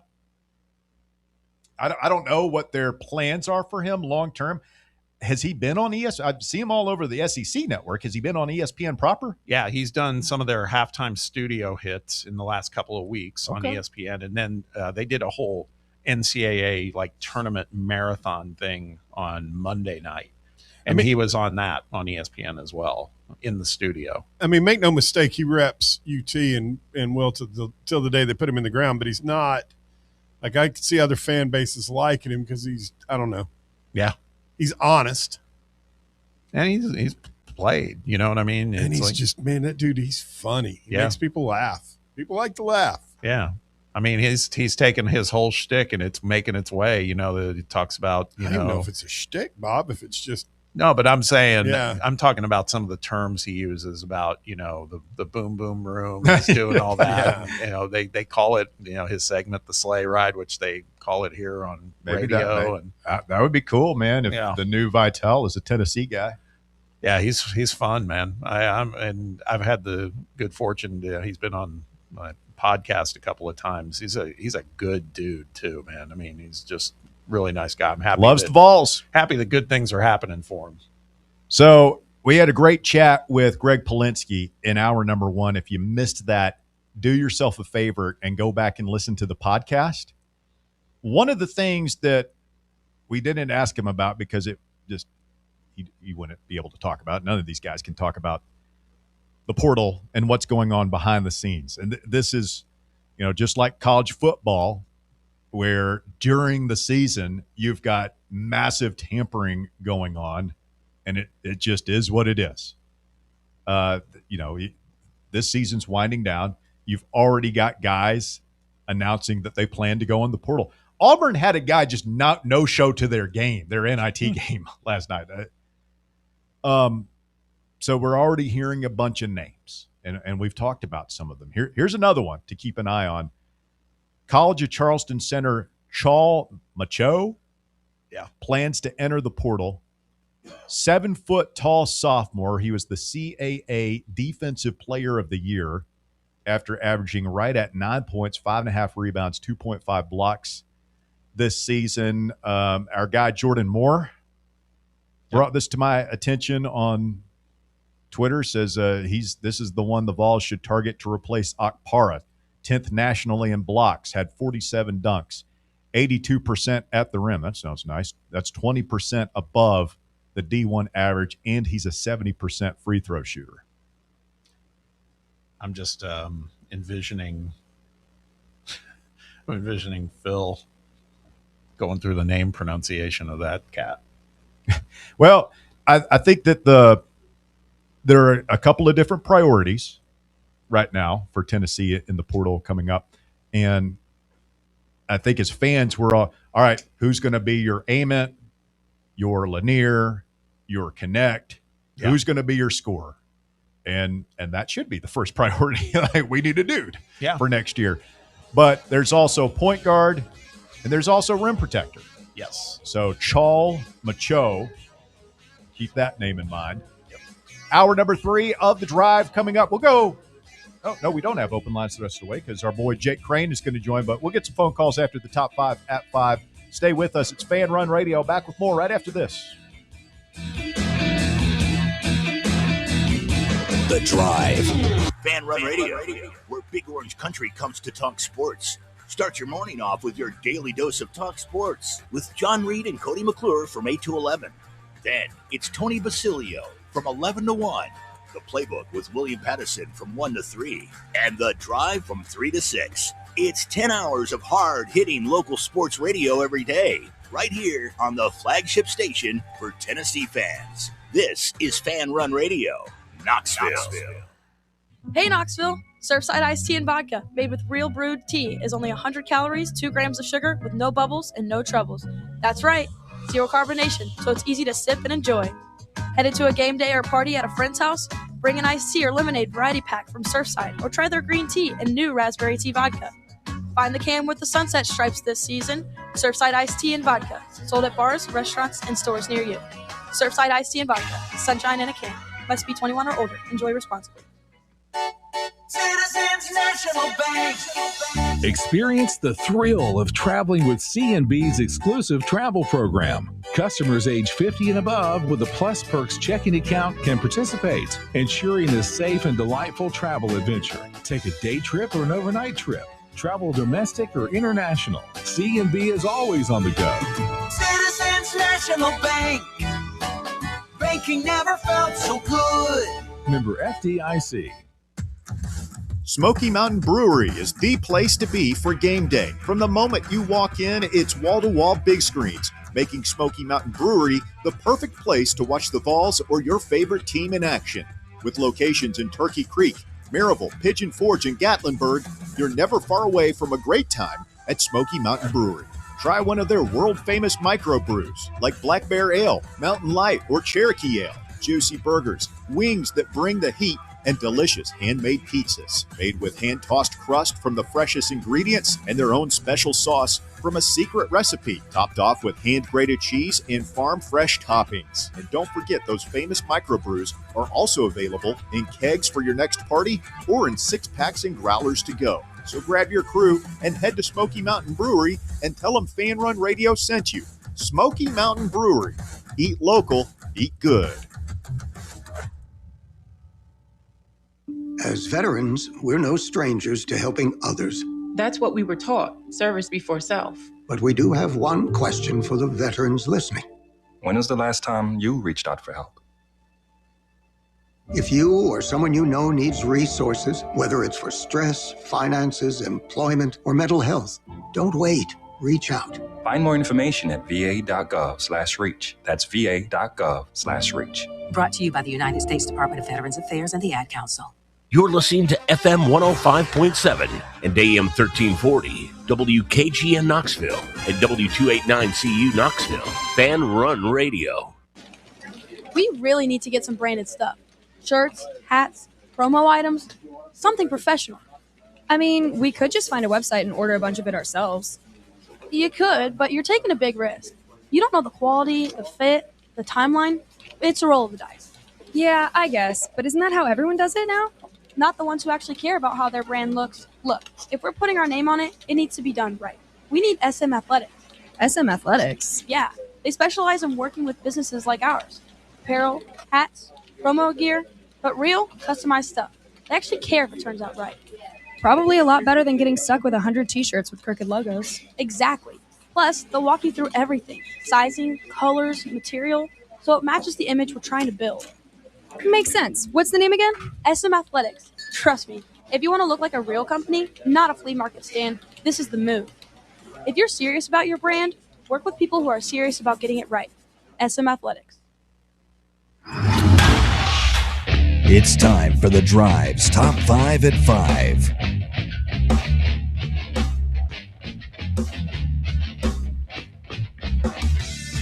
Quitting time on your Wednesday, 5 o'clock here on Fan Run Radio. Thanks for tuning in to the show. My name's Russell Smith. This is The Drive. And we begin our third and final hour, as always, with the Top 5 at 5. Brought to you this afternoon by Barley's Tap Room and Pizzeria, where we will be on Friday for a special abbreviated edition of The Drive, leading right into Tennessee's 4:30 tip-off against Miami of Ohio? Mm-hmm. SMU? We'll find out tonight. Come out, watch the game with us Friday at Barley's in the Old City. Walker, what you got? At number 1, the second 2 games of the first 4 are tonight, as Russell said, as Tennessee waits for their first-round opponent to emerge from Dayton. Prairie View A&M plays Lehigh in the first game at 6:40, with the winner going on to play Florida.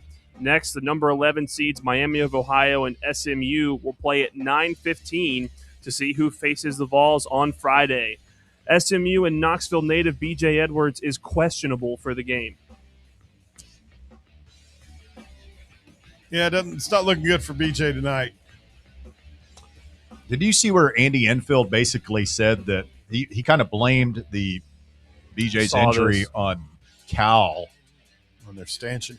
Said their goal is way too close to the actual baseline. And he was like, it shouldn't be like that in college basketball. Going to be some points scored tonight, I think. You think? Miami's second in the country in points per game, and SMU's 23rd. They both shoot 50%. Actually, Miami's the top shooting 2-point field goal percentage team in the country. I mean, they play their games in the 90s a lot of the time. I remember the last game of the regular season against Ohio was played in the hundreds. Like, it's definitely got a chance to get up to the triple digits, especially since Miami doesn't really play defense. But note for us, if that's who we play, they're 157th nationally in rebounding. They don't do much under the boards. No.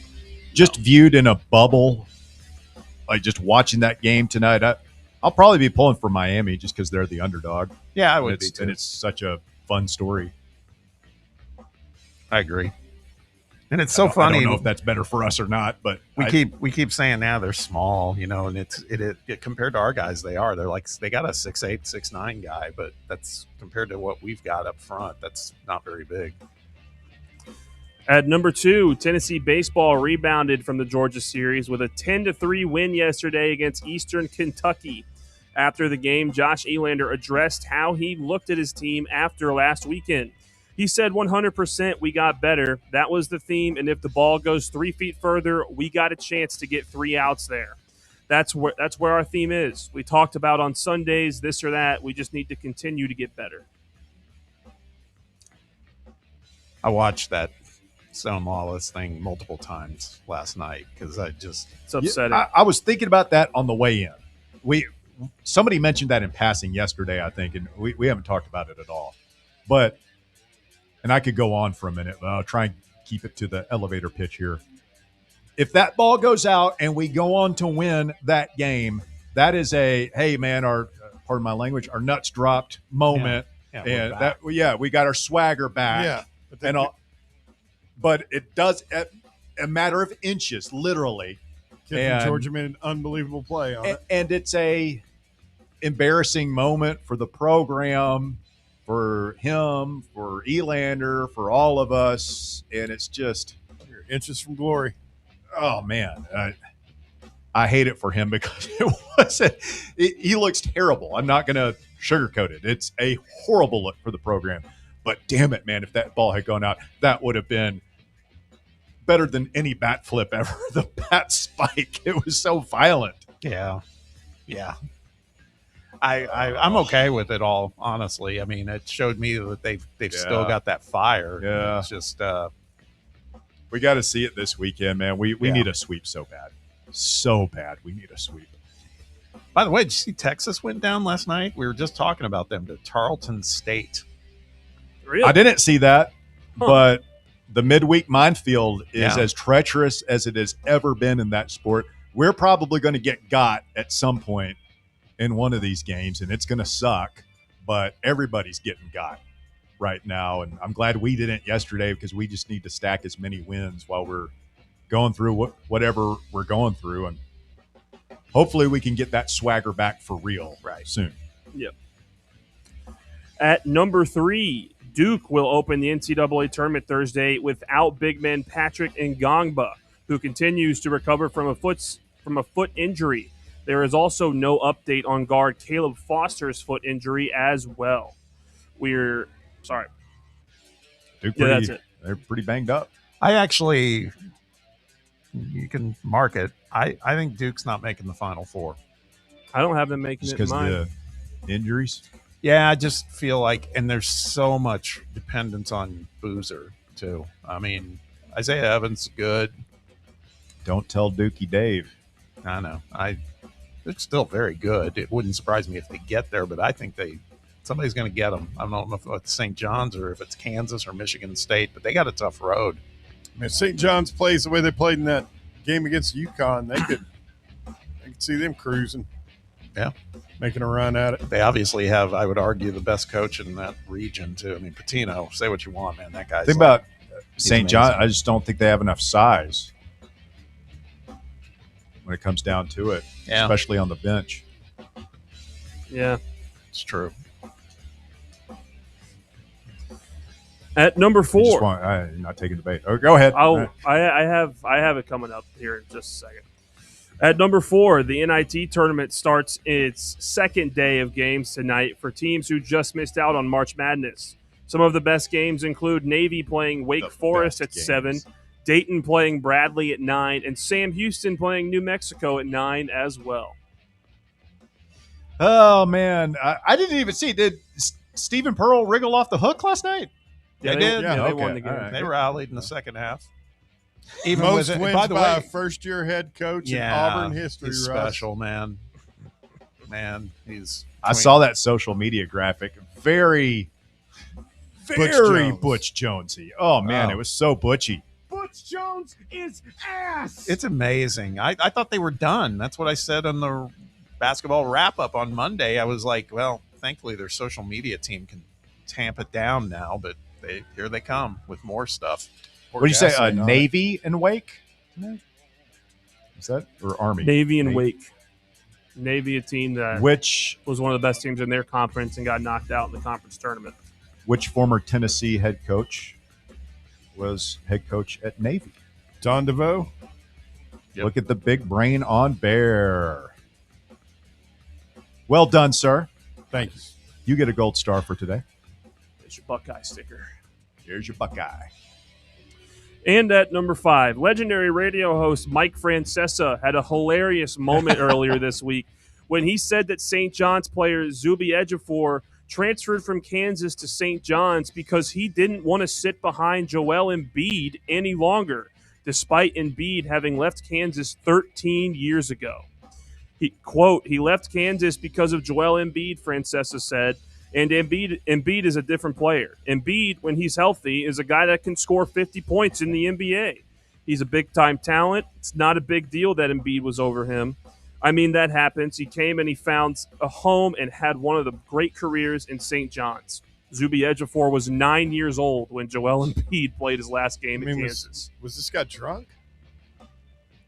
Oh, it's just Mike Francesa. Mike Francesa. He's on the air. He's only been on the air for about 1 million hours.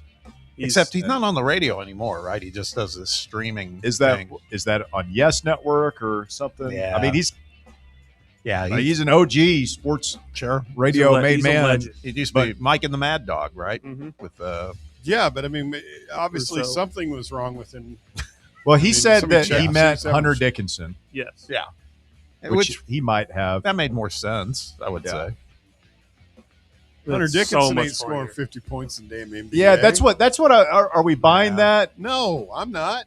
I mean, I could see the guy. He's a pro sports guy, right? He's a baseball guy. Knicks, lots of Jets and Giants up there, and all of a sudden he's trying to talk St. John's because they're relevant for the first time in about 20 years, and he doesn't know much college basketball, but surely he knows Embiid has been in the NBA for a long time because he covers the NBA. I think so. Remember, there are multiple times. Bear, you would really like Mike Francesa. I think you would. He's fallen asleep on the air multiple times. Yeah. I was heavily medicated at the time. So he would do like 4 or 5 hours a day. He never qualifies it. I fell asleep on Airwalker. You leave out the second part of it. Was it VR? No, it was like the Daily Show. Oh, I was out on medical leave. No, okay. Well, I get snoring with the phone near him. I was sleeping in the sweet arms of Morpheus. Is he sleeping right now? Yeah. He was sawing logs live on the drive. Oh, it's so great. What's your most embarrassing moment on the drive, Bear? The one that... Come on, be honest. I know there's. I don't know. Why are we suddenly here? Because I've got a moment. Like, I mean, Date's like, I cringe. I can't believe I'm such an idiot. I mean, I've had so many. I didn't know what a date was, like that you put on food. What are Date's? I didn't know what a date was in college either, but Butch Hamdan. Butch Hamdan. That was pretty good. That's more embarrassing than falling asleep on the air. I feel like you've had and being caught just completely unaware of what's happening. Yeah, I really don't care about that. The falling asleep on the air, I don't know what to tell you. I think if I gave any one of the three of you guys the amount of morphine they have me, I'm not being defensive. I'm just saying if you're telling a listener to STFU when I was tired. It was late. It's a long time. That's very embarrassing. Technically, it didn't really make it to the air, but I did tell Matt Jones to GFY. Really? Right after Russell had just put me on the show, too. It had been a couple of months. Yeah, I've accidentally cursed on the air. Like I was trying to say something else. What was I trying to say? The infamous volunteer pharmacy incident. With Houston and Reed. They were on location with me representing RTI, and we're at volunteer pharmacy. And I was trying to say, I mean, you guys listen to the show. I get tongue tied. Yeah, everybody every does. 10 minutes. And I'm trying to say funky. Something like that, and the F-bomb happened. I wasn't like listen. You listen to Voluntary Reaction. You know I can get a little colorful from time to time with my language. Not proud of it. I'm much better than I once was. Trying to eliminate it completely, but dang it, it's just not happening. I've never cursed on the air. Never. I'm trying to think that one time an F-bomb came out, I was trying to say something else, and like it happens. happened. It happens. Our boy, bless his heart, Rick, did the all-timer.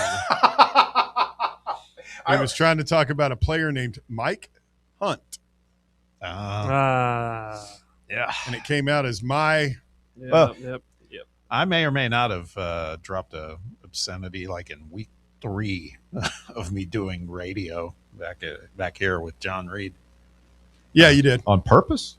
No. Well, I was trying to tamp him down on something. And I said, hey, man, you got to get over that blank. It was... Yeah, you did. I was listening. We had Jerry Palm on or something. I've never done that. And Jerry Palm kind of dressed him down. And so he was doing the whole... John was like, well, he's not my guy. That guy's a clown. And that's when I was like... Oh, you had to stand up for your guy, Jerry Palm? Well, he was a guest, but I was like, hey, man, I was like, you got to get over that. Pretty sure John dropped it back at the old studio, but it was excused because somebody, I don't, you remember slammed that? his hand at the door or something, Yeah, his right? fingers got slammed in that like 300-pound door. Well, that'd be and tough. it had that the edge of that door is sharp. That'd be tough. It's like he didn't lose a finger. He almost got the Kevin Mays treatment. Yeah, that thing would slam hard. I mean, I did. Yeah, I mean that. I don't know, man. Falling at old Ben Franklin, that was epic. That story is so funny because you've embellished and exaggerated that to where not it's at all. just Your beyond best belief. stories though happen off the air. I'm talking about on air. Walker, do you have an embarrassing moment? Have you ever been red faced over there yet? The Manila folder one, my first month or so in here. What was that? Remember when I didn't know what a Manila folder was Yeah. called? What did you call it? A vanilla folder. That was tough. That was like my first month here. That was bad. Vanilla folder. That was bad. That was tough. Oh man, that's great. That's great. You've got this habit of. I don't even think you have no shame though. What do you mean? You tear ass and people. A lot of people don't realize what you're doing. I'm on to you. What are you talking You about? take some incredibly cheap shots at our football coach, at our hype man. They're not subtle. They're not subtle for the hype man. Now, some of the others, maybe. I mean, did you catch my one last week when I said talking about LSU and Kentucky? And I said, hey, man, LSU's players, they don't give up. They play for their coach, unlike some others that I might know of that don't. And that's all I said. That could be connected to anyone. Do we still have Chad online? We do. Can we squeeze him in before we go talk to Jake Crane? Yeah. Chad, you're on the drive. It's Fan Run Radio. Go ahead. Oh, hold on. One moment, please. Take your time. No rush. Just live radio. This is pretty embarrassing. Chad, you're on the drive. Fan Run Radio. Chad. Is Chad dropped? There. He's not there. I hear somebody. Identify yourself, caller. But you always right on cue. You always do this. It's my fault. Well, it's your fault that you wait until somebody else calls in, and then I pick up the phone. Yes, and that's exactly what I was waiting. I cannot physically. It is impossible. I was for waiting this for system somebody to call in to punch a call in, and then while I was like, the receiver is "Oh, up to my ear. there it is. Let's do it now." Stay tuned with us, ladies and gentlemen. We have the great and powerful Jake Crane from Crane and Cone of On3 Sports set to join us here in just a few minutes. We'll get his thoughts on the madness set to begin tomorrow. Also, he had some rather pointed thoughts about Tennessee football on his program last week. We will get him to recap that for us when we continue. It is The Drive. It is Fan Run Radio, and we're back with more right after this. The Drive. Can't get enough Fan Run Radio? Be sure to like and subscribe to our YouTube channel by searching for Fan Run Sports. Hey, it's Russell Smith here for ECR Total Landscapes. I had the ECR crew out to my house last year to remove multiple trees on my property, and I couldn't be more satisfied with the work they did. Not only did they cut down several trees that were too close to my house, they also grinded the stumps and cleaned up the work site, leaving my yard looking better than before. Take it from me. If you've got a dangerous, overgrown, or storm-damaged tree that's threatening your home, your car, or your family, don't risk it. Do what I did. Call ECR Total Landscapes for a free estimate. Tell them Fan Run Radio sent you. 865-384-2012. That's 865-384-2012. Your local tree cutting experts. These guys get the job done. Check out their website, ECRTotalLandscapes.com. Fall fans, reimagine your home at Broadway Carpets and Flooring for any remodeling or building needs. With a variety of carpets, rugs, hardwood, vinyl, and stone, Broadway has all the flooring and installation options you're looking for, including pet-resistant products like Pet Perfect Carpet from Shaw Floors. Visit their showroom in downtown Knoxville or the location in West Knoxville located on Kingston Pike near Pellissippi Parkway today. Hi, I'm Dr. Jacob Wilco. Here at Knoxville Smiles, every smile is unique and every smile has a story. We would love to get to know you and help you smile brighter with confidence. If you've been looking for a dental home that treats you like more than just a set of teeth, We would love to welcome you to the family. Please give us a call at 865-539-1776 or visit us at knoxvillesmiles.com. Smile brighter with Knoxville Smiles. A brand built in Tennessee and born from the love of the game, Inward Half revolutionizes golfing comfort. Crafted by a former pro and dedicated enthusiast just like you, our luxury performance wear guarantees you stay cool and comfortable through every swing and every day. We're not just a brand. We've set out to create a lifestyle for those who understand that impeccable style and premium performance are a hole-in-one. Enjoy the walk-in with Inward Half. Hey, Vols fans, Cody Brown here. I grew up right here in Tennessee and know what it means when someone says, I've got your back.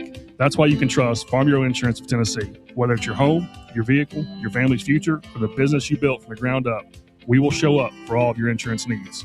We are Tennesseans who understand what matters, which is doing right by you. Insurance is not all about just paperwork and policies, but it's about the people we insure every day. So if you want insurance that hits home, give me a call at 865-992-3871. Go Vols.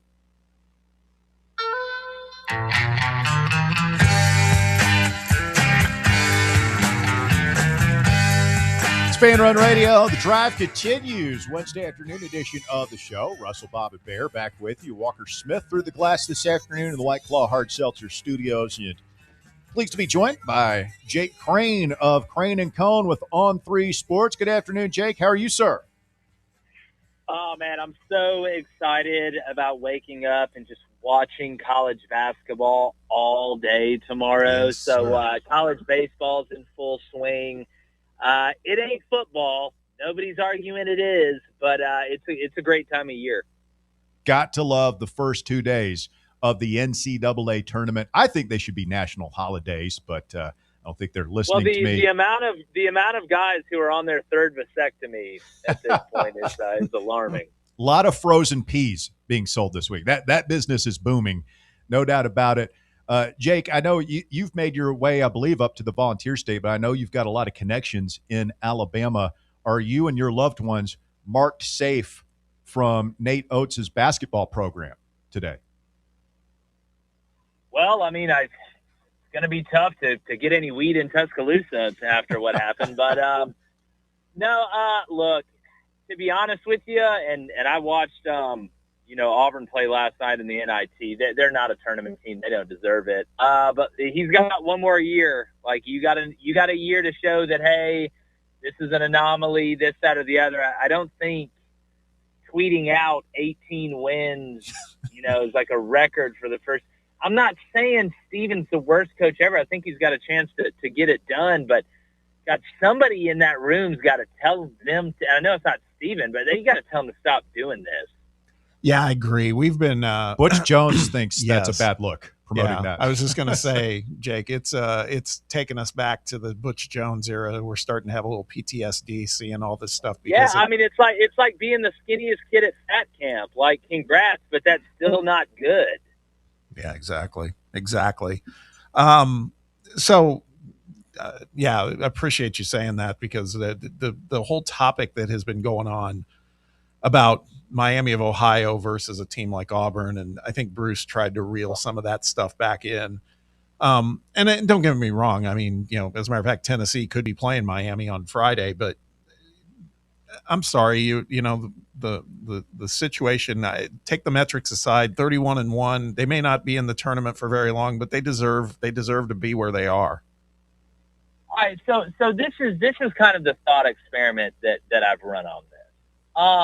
And I know that teams aren't going to go on the road to play MAC teams and things like that, right? I get that, but that's just part of it. Like, when you sign up to coach in the MAC or the Sun Belt or something like that, you understand that. That's the way the jungle is. And it's unbelievably impressive for them to be 31-0. But if you're just saying that it's all about how many wins I have, not strength of schedule, and that's the argument for Miami, Ohio. It said, well, they won so many games, strength of schedule doesn't matter. Then why, if I'm a coach at Auburn or Tennessee or any of these places, would I not just schedule a bunch of garbage teams in the non-con to go undefeated And then what happens in conference play happens in conference play. But when the big dogs do that, people say, oh, well, your schedule in the non-conference wasn't very good. And I've seen teams get left out that had good overall records. But then when Miami, Ohio does it, that somehow doesn't matter. The strength of schedule doesn't matter because they won so many games. Well, if I go 15-0 in the non-conference, that shouldn't matter. I went 15-0. So I can understand the sentimental thought of, oh, they deserve to be in.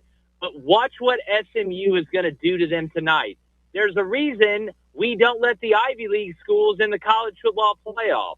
There's a reason that when a team in D2 goes undefeated, they don't move up to Division I. So I want to keep the same energy and consistency when we're talking about strength of schedule. You had one Quad 2 win. You played 4 Division II schools. I think SMU 6.5 may be the easiest bet of all time for SMU tonight. They got a point guard named Booby. Good luck, fellas. Hey, this isn't apples to apples, but you got me thinking when you were talking through this. And lo and behold, I mean, these guys went and showed it, proved it on the field anyway. But Kurt Cignetti's non-conference schedule is just crazy at Indiana. It's like so bad, and he was getting a lot of heat for that. However, they've gone and won all their games, and I just wonder if that's going to be something that's going to have to change in college football ultimately when you're trying to pick teams for the college football playoffs, regardless of the size of the field. Well, to your point, Cignetti and them kind of proved that whether it was a weak team or a strong team, that they were able to win. So if you prove it, like if Miami, Ohio goes to the Sweet 16, I'll shut up about it forever. Sure. Right? Sure. I don't think that's going to happen. But when you look at what's happening now and with the SEC going to 9 conference games, look, dude, if you're not going to punish me for playing a weak non-conference, I'm playing a weak non-conference. Because you got to look at it from the perspective of who it is. Yeah, as a fan or as a content creator, I want Texas versus Ohio State. I want LSU versus Clemson. I want Bama versus Florida State. But if I'm the head coach of one of these places, if I'm Steve Sarkisian and I'm saw that we just got left out because we went 9-3 and would have went 10-2 if we would have played Ohio instead of Ohio State, I can tell you who I'm scheduling next year. So at the end of the day, if you're going to go the non-con route and they're going to let you in, you can say whatever you want about me in a bad way, but I'm in. Talking with Jake Crane of Crane & Cone on 3 Sports this afternoon here on Fan Run Radio. And Jake, not to dwell too much on Auburn basketball right now, but we are interested. Please don't. I was having a good day. Well, we're interested in our guy Stephen Pearl. He's a volunteer. He actually graduated from my high school as well here in Knoxville. Y'all want to trade? No, we're good. But I do wonder if you see him being able to right that ship in Auburn, or if that thing's already sunk. It's a good question. And again, as somebody who coached, at the Division I level, I understand that fans don't have patience. Only doctors and dentists do. And when you're making this much money, you're paying coaches this much money, I can understand it. But I always try and take each situation circumstantially. So just think about this if you're Stephen Pearl. Starts, your legendary father retires, right? Now, I'm not saying he didn't know. I'm not saying he did know, and we know why Bruce Pearl did it that way. So most guys' first head coaching jobs are they go out and they coach at Charlotte, or they go out and they get the job at USF. You're taking over a program that just had the greatest season in their history with the hardest schedule they've ever had and made it all the way to the Final Four for the second time in 6 years when we couldn't sniff the Final 64 forever. So the standard is through the roof. And fans' expectations are through the roof, and they should be. You were a coordinator. You were the defensive coordinator. Yeah, you helped recruit, but you weren't the reason these guys came to Auburn. They came to Auburn to play for Bruce Pearl. You're also very young, and you've also got the hardest schedule that Auburn has ever played, going up against Hall of Fame coach after Hall of Fame coach. So when you look at that circumstance, you can understand how a year goes like this. But regardless of the circumstance, your first year, the second year, there ain't no excuses. You got a full off season. And I don't think he can have an average year next year. I don't think he can be a 9 seed in the NCAA tournament. There needs to be marked improvement. And when you watch the way that Auburn played, they did not play an organized style of basketball. It was basically me and the boys going out to the rec and hoping the shots fall on offense. And defensively, it was Helen Keller level of communication. So that's the biggest worry. Yeah. But hey, Helen Keller figured it out. They let her kind of drive a plane one time or fly a plane. Allegedly. I don't think she existed, but that's a story for another day. So obviously there's, a bazillion basketball games headed our way starting tomorrow, and we can't go through all that.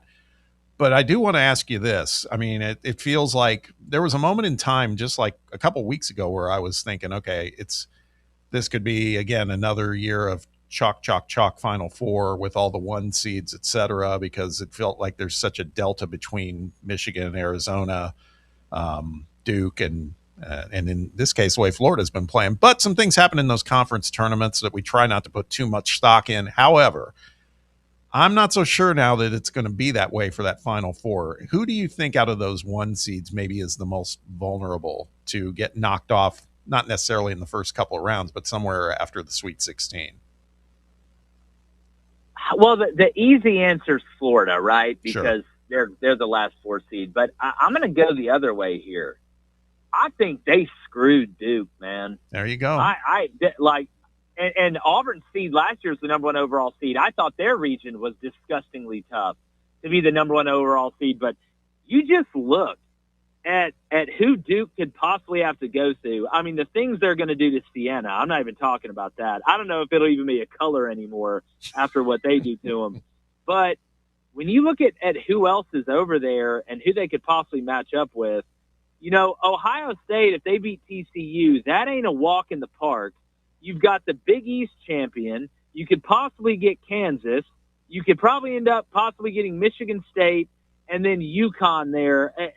I mean, once you get, man, to the Sweet 16 and Caleb Foster isn't playing, Nwango is hurt, I don't know. I'm going to say Duke, as weird as that sounds. Hey, buddy, I said the same thing earlier. I'm not picking them in the Final Four at this point for those very reasons, what you just said. By the way, Ohio State, they're super hot. They are the 3rd best shooting 3-point team in the tournament since the beginning of February. I mean, they've totally flipped the page. So I agree with you. Bruce Thornton's 35 years old, so who knows? Yeah, exactly.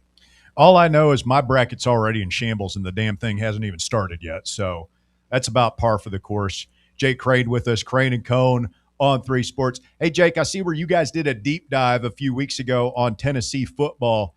A lot of new car smell in Knoxville with a new strength coach, new defensive coordinator, and ultimately it's going to be a new quarterback here.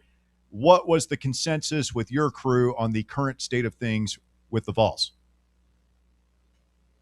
Quarterback, man. I mean, I know that's not a shocker to anybody else there. I think Tennessee, defensively, you bring in Jim Knowles, and we know they're not far removed from having a great defense. We know Tennessee has talent. But at the end of the day, man, it's going to come down to the quarterback, and I do think the offense that Heupel runs, I'm not calling it simple. It's just like speed addition. It's not trigonometry or algebra or any of that. So I do think that makes it a little bit easier. And nothing helps out a young quarterback or an inexperienced quarterback more than a good run game. So I think Tennessee has that ability, but you struggle to throw it, that's going to eat at the run game because you become one-dimensional. I think the ceiling is not nearly as high as what most Tennessee fans think. Anytime you have a new quarterback, very rarely does it go smooth all the way through. There's ups and downs. I expect Tennessee to be inconsistent offensively this year. You just better hope that the defense is good enough and that the special teams can make up for some things. It smells like 8-4, if we're being honest, and that's the only way I know how to be. I know that's not going to gain any favors. I hope I'm wrong. I hope the young quarterbacks end up blowing up and Tennessee's ends up being fine and all this and that. I just think the odds are against them. 8-4 would make a lot of people money after FanDuel set the over-under for wins at 6.5 for Tennessee. So there'd probably be some people who would take over. that. Yeah, I do like the over there. again, 7-5, I don't think is out of the realm. I just don't see them getting to 9 unless something anomalous happens. And look, it could. Again, who would have ever thought Indiana would do what they did? But I'm not overtly confident right now in the offensive situation overall. Now, it looks like you guys, I think you might have dropped it today, this biggest games in 2026 for college football, and you've got some good ones here, a couple of them in the SEC. It sounds like your brother Blaine is all on board with, and we've talked about it too, Ole Miss at LSU is like, is anybody going to be alive after that one? Yeah, I mean, that's straight up Iran versus Israel at this point. Look, and the way we did it, we each made our own list, and mine was not based off what I actually think the best games would be, or the most passionate games, or the craziest games, or wild finishes. Mine was based off of which games do I think during the regular season will be the most consequential to who makes the playoff and where they get in. And the obvious ones are Texas, Ohio State. Just look at last year. Sure. I had Notre Dame and Miami number 1. Because I think either one of those teams, that could be their only loss, which if that's your only loss, you're going to get in the playoff. If you win that game, I think there's a chance you're the number 1 overall seed. And then on the back end of that, it decided who really was the last team in this last season. So that's kind of from top to tail super important. But one that I don't think a lot of people are going to have on their list is Texas and Texas A&M. I mean, guys, the last 2 seasons, it has come down to that game to see who was going to go to the SEC championship and then make the college football playoff. So that game has, and it's at the end of the year. It's got huge, enormous consequences stacked to it. So I had Notre Dame, Miami number 1. I actually had Michigan, Oklahoma at 5. I had Ohio State, Oregon in there as well with what Oregon returns, and then Texas A&M as well. So we each had a different list. It's out now. You can check it out. We literally just put it out at 2 p.m. Central today. It was a fun conversation. Jake, last thing, we'll let you out of here. We were really into the World Baseball Classic here on the show. We really enjoyed that up until last night. How embarrassing is it for a country of 350 million? We can go into Venezuela and just depose their dictator in like 20 minutes, but we can't beat them in a baseball game. Well, look, we all know how important baseball is to Venezuela. I think the difference is all their best players play. Some of ours don't. True. I mean, as bad as the hitting was, I got more respect for guys going out there who want to represent it than the ones who sit at home and don't really care. I think that's the problem. You just look at the love for the game in the Venezuelan dugout, or in the Dominican Republic, or the Puerto Rican dugout, the Italian dugout. Ours, I mean, we have great players. That team was good, but where's all our dogs at? Like, we should be able to put a team out there that just mops. Not that Venezuela's bad. I mean, when you're leading off with Ronald Acuna Jr. and you look at the rest of the guys in that lineup, that's a really talented team. But where are all our guys that are stars that want to that should be out there representing us? There's no reason Terang should be playing, right? There's no reason some of these other guys we need our dogs out there, but that's the difference. I think they just care about it more. I think their players care about it more. I was saying to Russell earlier in the show, I have to say, as much as I wanted U.S. to win, it was kind of cool watching what it meant to Venezuela last night afterwards. It was pretty moving, actually. Yeah, I thought they just should have forfeited the game because we got Maduro, but I guess it is what it is. No, actually, we ought to put him back now. Yeah, okay, that's fine. Y'all go ahead. Y'all keep going this way.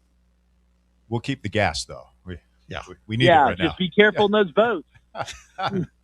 Hey, Jake, we appreciate it, my man. He's at Jake Crane _ on X, Crane and Cone on 3 Sports and YouTube. Thanks so much. We'll do it again soon.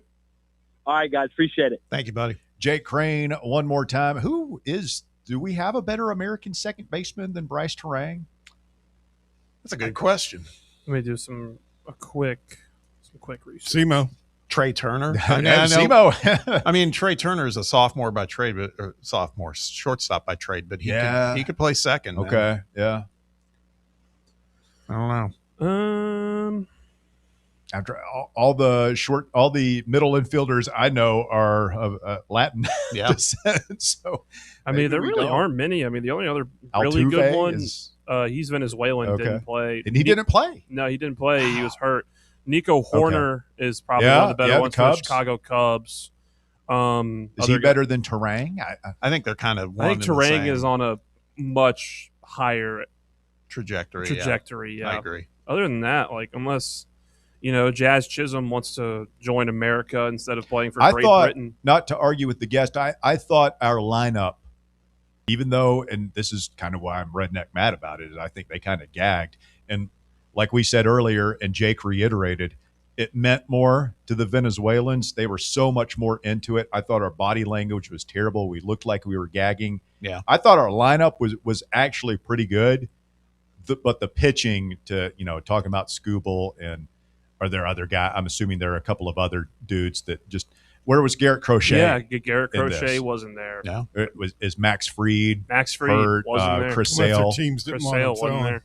That's what it is. It's a lot of it is MLB teams not wanting their guys to put high leverage miles on their arms early in the season. I understand There's got a lot that. of money invested in these guys. I mean, I don't. Well, just put a pitch count. Say, Chris Sale, because we've got enough guys to where like Scooble left. Skeen started twice in this thing. Yeah, well, there is a pitch count in the WBC. Yeah, but just say, look, we've got enough Americans. Sale's going to go out there and throw 65 pitches for a game. Skeens is going to go out there and throw 65 for a game. Crochet's going to go out there, take the best of the best and say, look, we're only going to use you once, maybe twice if you're a reliever. It's not how those major league, especially the big league arms, the big, the guys that you're talking about, I'm assuming that they probably feel like they've bought all those guys' pitches. They aren't giving those pitches away to the world base, the WBC. But spring training, it's why the not? middle of the year. They just aren't. I'm just telling you, I'd be willing to bet that's how those people think. I'm sure it's how they think. But if I'm a pitcher, if I'm Skeens, and it's like, look, who cares if I'm throwing? I'm going to throw 65 pitches this week. Who cares if it's in Sarasota with nobody watching? Or, I mean, I guess they think they might strain a little harder, and it's a game, and you can control it a little bit. But I mean, they're probably thinking that. I mean, if I were an MLB team, I would, and I really didn't want him to pitch, I'd be like, look, that's fine, but if you get hurt, it's going to void your contract. This tension exists all the time in soccer. Yeah. Where the clubs don't – it's understood that your best players are going to go play in the World Cup. Yeah. But, like, I think there are friendlies this week or like I just saw where the U.S. national team was announced for a couple of friendlies that we're going to have, which, I mean, there are 10 international breaks, I feel like, throughout the course of every once season. every month and a half or so. And there's always tension amongst the Premier League teams and the La Liga teams of like, hey, we don't want you going back to the States or to Colombia or to, Nigeria to play on a bumpy field where we can't monitor. You've had this hamstring that you just got back for. We don't want you pushing through with your national team in a game that doesn't mean anything. Not when we're paying you the amount of money. But all those and there's some back and forth there. Not for the World Cup. No. Like, I've got a little hamstring thing. It's the World Cup I'm playing. And Chelsea not or Bayern is just going to have to deal with it. Yeah, and that's the battle the WBC is trying to fight right now is they want the World Baseball Classic to be baseball's version of the World Cup, which it's getting extremely close to being. And the next step in that is teams being able to respect it like it is a World Cup event. Here's what I don't know if it's so much the teams. Because, again, the Venezuelans teams and players and the Dominicans, Acuna is like crying after the we game. Should put him in bubble wrap. There's no way he's not playing in that thing. Why don't our players have the same kind of want to? Well, I said it on Twitter last night after the game because I was mad. Baseball's not America's sport anymore, and it hasn't been for a long time. Oh, Walker. many more countries care about baseball more than we do. It's care. just a fact. But okay, so here's the rub. They care more. They're not better than. Just because we're better doesn't mean we care more about it. Like, I don't know if we're better in basketball anymore. I think we are, but teams have caught us. That gap that existed in 92, Barcelona, is no more. I mean, there are several teams that go out there and beat our best 5 anytime. If we put our best 26 together for a baseball team, that team's unbeatable, right? Go look at what the Dominican Republic's lineup was in the game we played them. It's just as good, if not better, than our lineup with our best hitters out there. It's true. Coming up, the shocking conclusion of the drive. Speak now, forever hold your peace. 865-966-3435. Your phone number. You can call or text the show today. We will wrap up with some comments and a Hollywood happy birthday coming up when we continue next right here on Fan Run Radio. The Drive. Miss any of your favorite Fan Run show?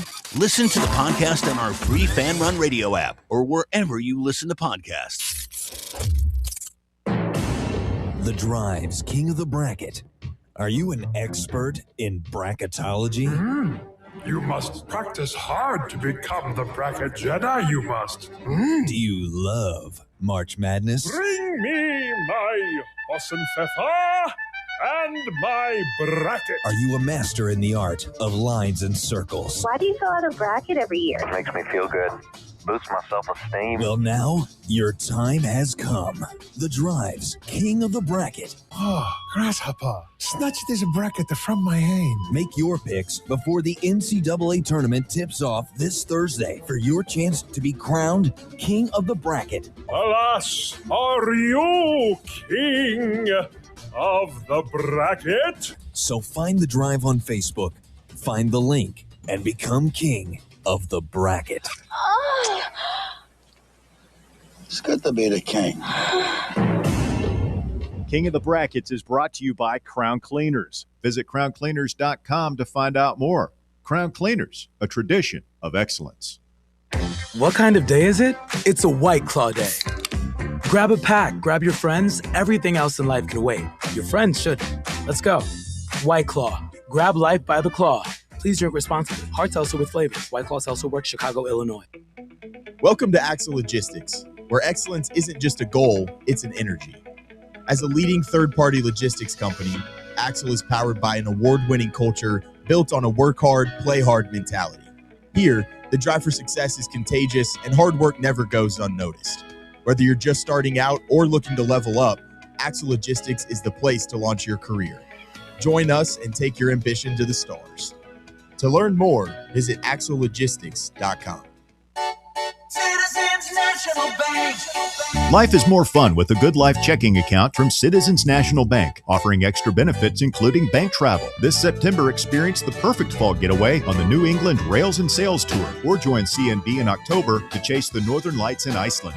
Get in on the fun by calling 865-429-7935. Citizens National Bank. Banking never felt so good. Member FDIC. Located in Knoxville's historic Old City, Barley's offers great food, live music, the best draft beer selection in town, and now your new favorite place to watch sports. Their indoor projector is perfect for any weather, and they've revamped their upstairs area with more TVs to take in all of the action. Their menu features hand-battered chicken tenders, juicy burgers, fresh salads, and the tastiest pizza in Knoxville. You can enjoy their happy hour drink specials daily from open until 6 p.m. Barley's Tap Room and Pizzeria.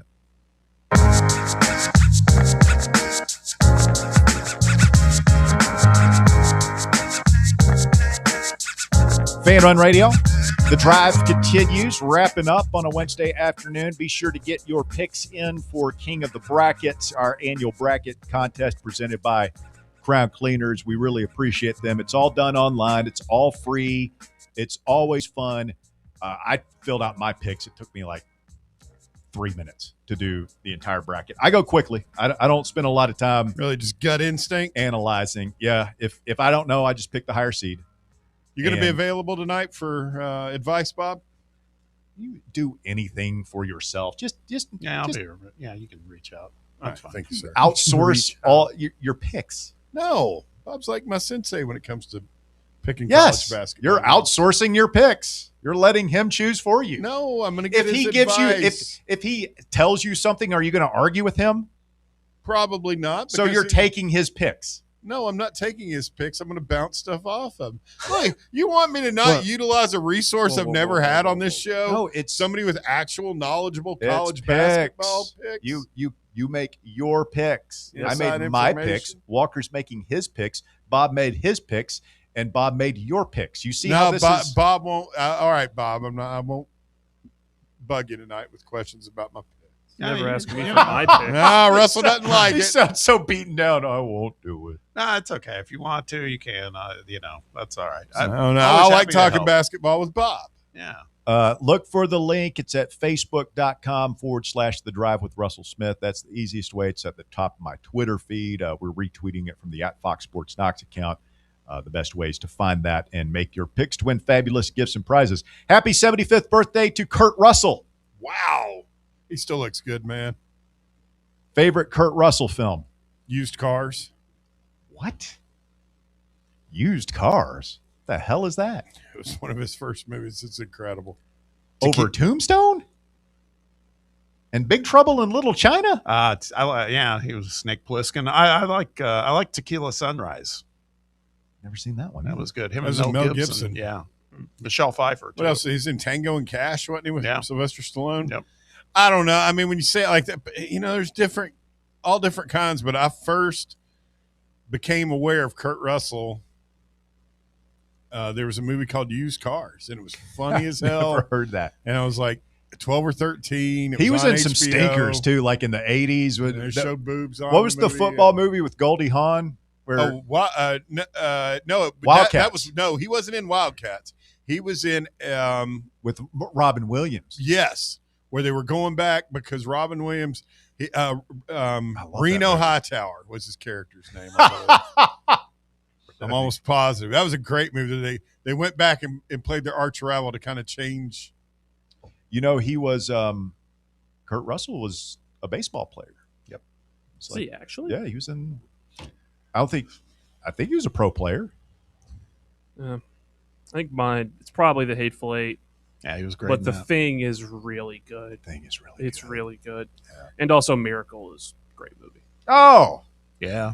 One of the quintessential sports movies. Again, yeah. Again. Martin Guitar Company will never loan any of their vintage instruments out to anyone ever again because of Kurt Russell. He destroyed a one-of-a-kind. Why did he do that? There was a prop replica. He had no idea he had the real one. So when you're watching The Hateful Eight, he's destroying a priceless one of the first guitars that Martin ever made. He can cover it. All right, power round here. Let's get Matt and then Roberto. Matt is up first. Good afternoon, Matt. Hey, what's going on, man? Not much. How you doing?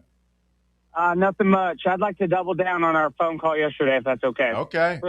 We're going to the Elite Eight. We're going. I will a friendly wager. Uh-oh. Between me and you. Uh-oh. Now it might have bitten off more and than Logan Quinton. I'm friends with Logan. He'll vouch for me. I'll pay up. You need to keep better company, Matt. He's a good one. I won't even give you late 8. I'll give you Sweet 16. If Tennessee makes the Sweet 16, I will buy you lunch. Any location you pick, time, place, it's yours. However, when Tennessee gets bounced in the first weekend, you have to start the voluntary action by coming over to the dark side, coming over to the Negavols, to the Legion of the Miserable, and just admitting what we've known this whole time. It ain't gonna happen. Well, I will certainly sing your praises if that comes to pass. I will bend the knee. But to quote Luke Skywalker from Empire Strikes Back, I'll never join you. The legions of the miserable. No. It's not going to happen. Why live your life in misery voluntarily? And we get a front row look at it every day when Phil calls. Mustang Philly. It's the golden age of Tennessee basketball. How can you people not see that?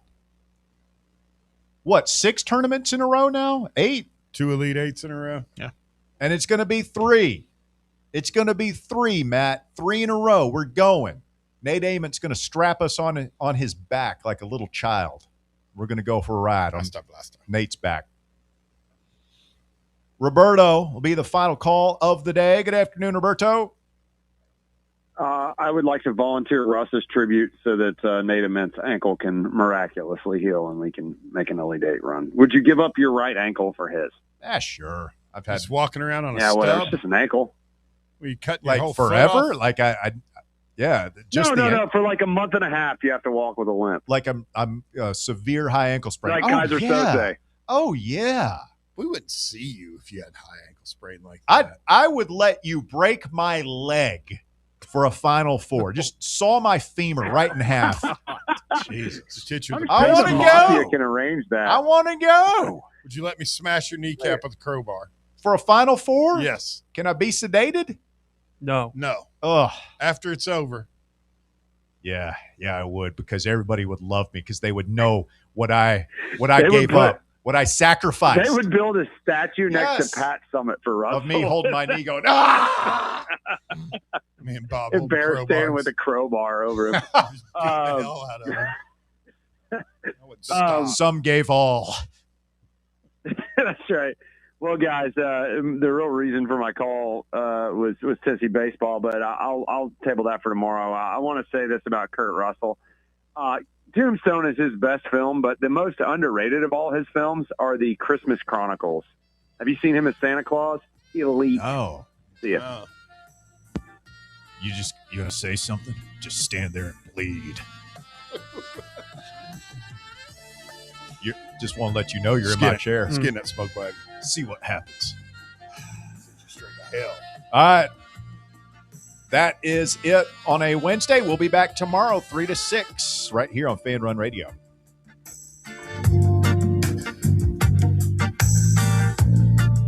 The Drive. Fan Run Radio, the flagship station for Tennessee fans. This ain't no wishy-washy, limp-wristed, kale-eating, half-ass sports radio station. We're your in-your-face, truth-telling, say it loud, flag-waving, face-painting, hardcore, bring the noise, causing a ruckus, don't give a damn sports station. Sports talk that doesn't just hang up and listen. For the fans. This is Fan Run Radio. Get some.